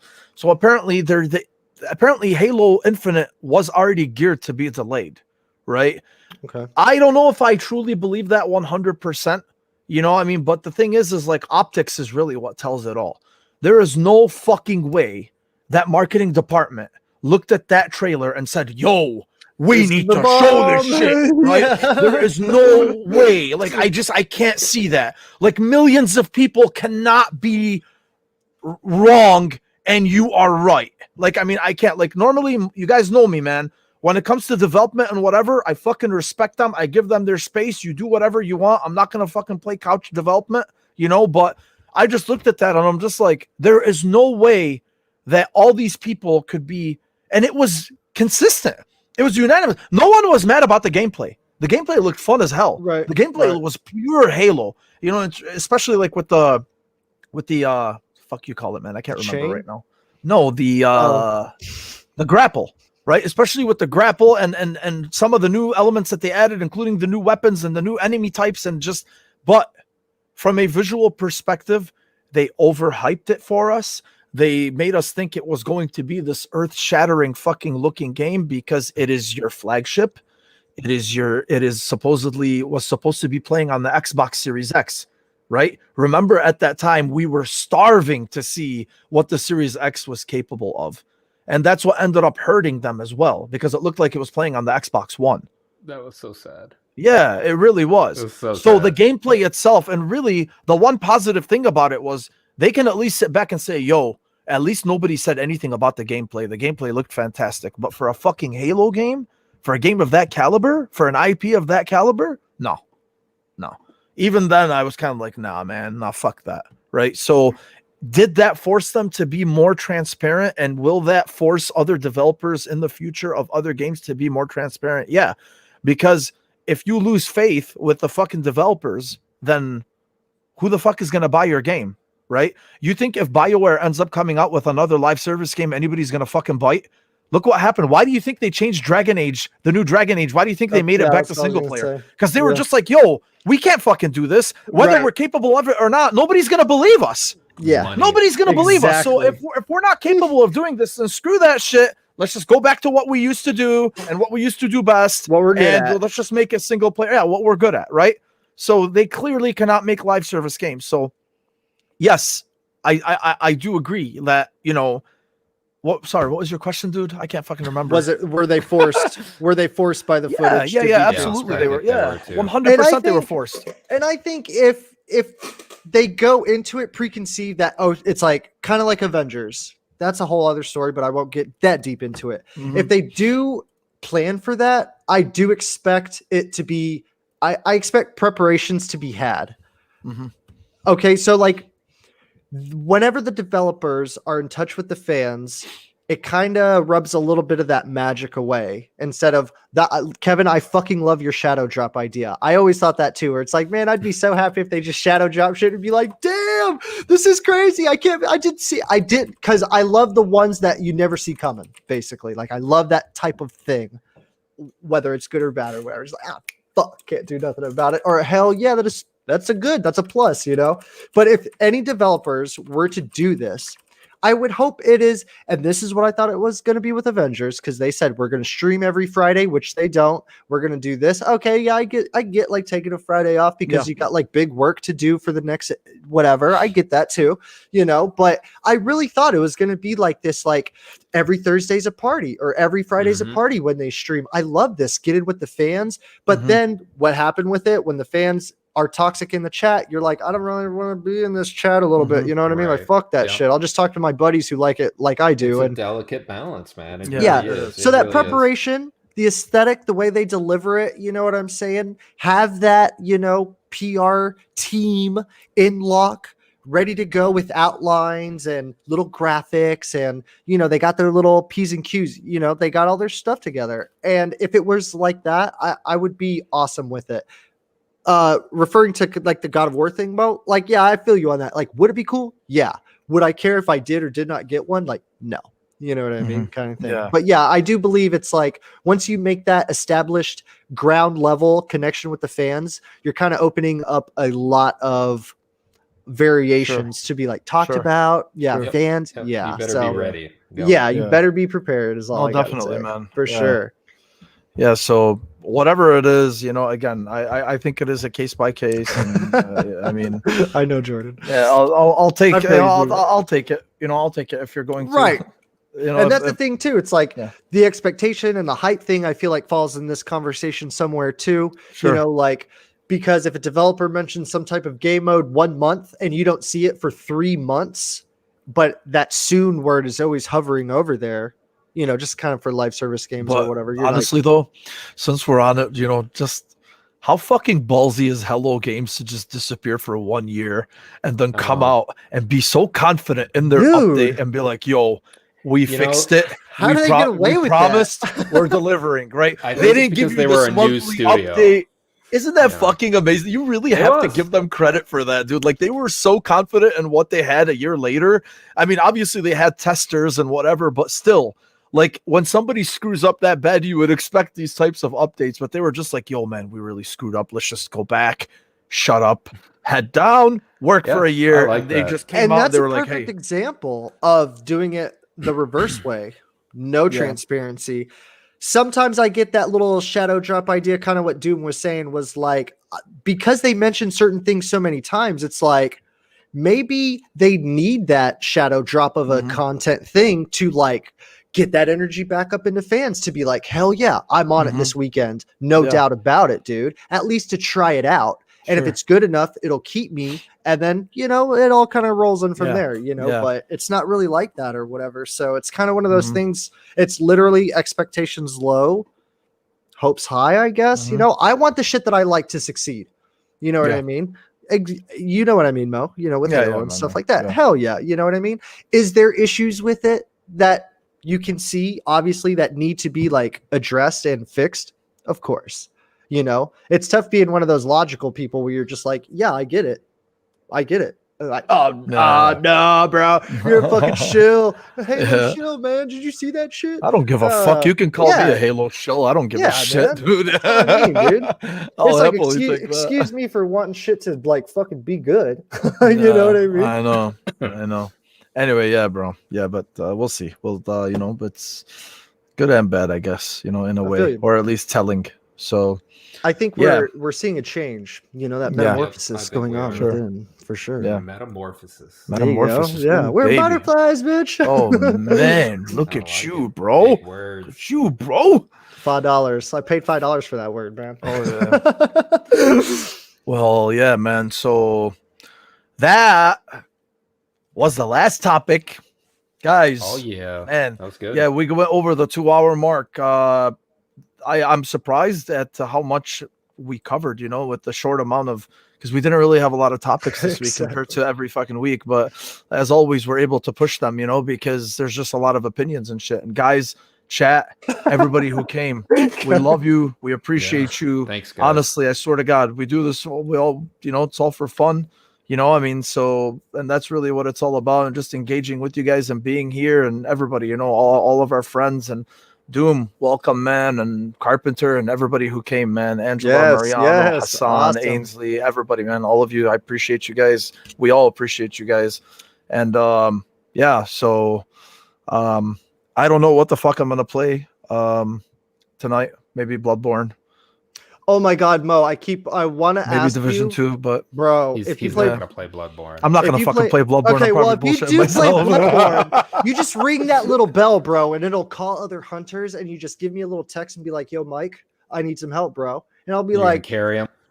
I mean, I have characters set in the beginning of the game, in the middle of the Yeah. game, and at the end of the game Wow. Yeah, for see, these yeah, moments because I love yeah, this see, game I'm- so much. It's Yeah, already dude. Yeah, scaring him. I'll probably touch base with It's you already regarding that. Yeah, that It's shit. already Like, scaring don't him. I can fucking tell. scare me before I even pop the disc into the console, bro. Okay, like that's way too soon. So whenever I started getting back into gaming heavily back in 2016, and YouTube was kind of like Twitch and all that, just gaming stuff was getting bigger, you could pay people to help you run through a raid of Destiny for $20 an hour or something like that. I was like, that's good fucking living right there. I know, just thought man. it was funny though. What'd they call them? Got some sort of guide thing. I'm not exactly sure, but Yeah, video games. Anyways. yeah, man. So anyway, yeah, thanks, guys. Thank you for being thanks, with us. everybody. And Kevin, Mike, you guys got any? Yes, sir. You guys got anything you wanted to add? I got nothing, man. I just want Ryan to get my Pornhub VR app going. Oh yeah. And It'll be like Ryan. Gamer, where it's like your whole room. yes, You know what I mean, yes. Kevin? Jim Yeah. Ryan, And you're baby. just like I want throwing nothing shit less. up. I want to be in the scene. Right. All right. Where it's I like want you're to in be between there. the two legs and you're just like, Wow. last thing for me though, guys, go see Monster Hunter movie just because it's better than probably what you expect, but it's not nearly as good as what you want it to be. And on that one, guys, I'm done for tonight. Oscars, baby. Oh yeah. All right. Yeah. Well. So yeah. Anyway, man, this is that's it for 38 live show. First time as a trio. We want to thank Jon again, and Yeah, thanks, Jon. we will definitely see you guys hopefully next week. We'll talk to you guys again. Thank you all for coming, Jordan, my man, porn star. So thank you guys. Have a good night, and we're out. Peace. Bye.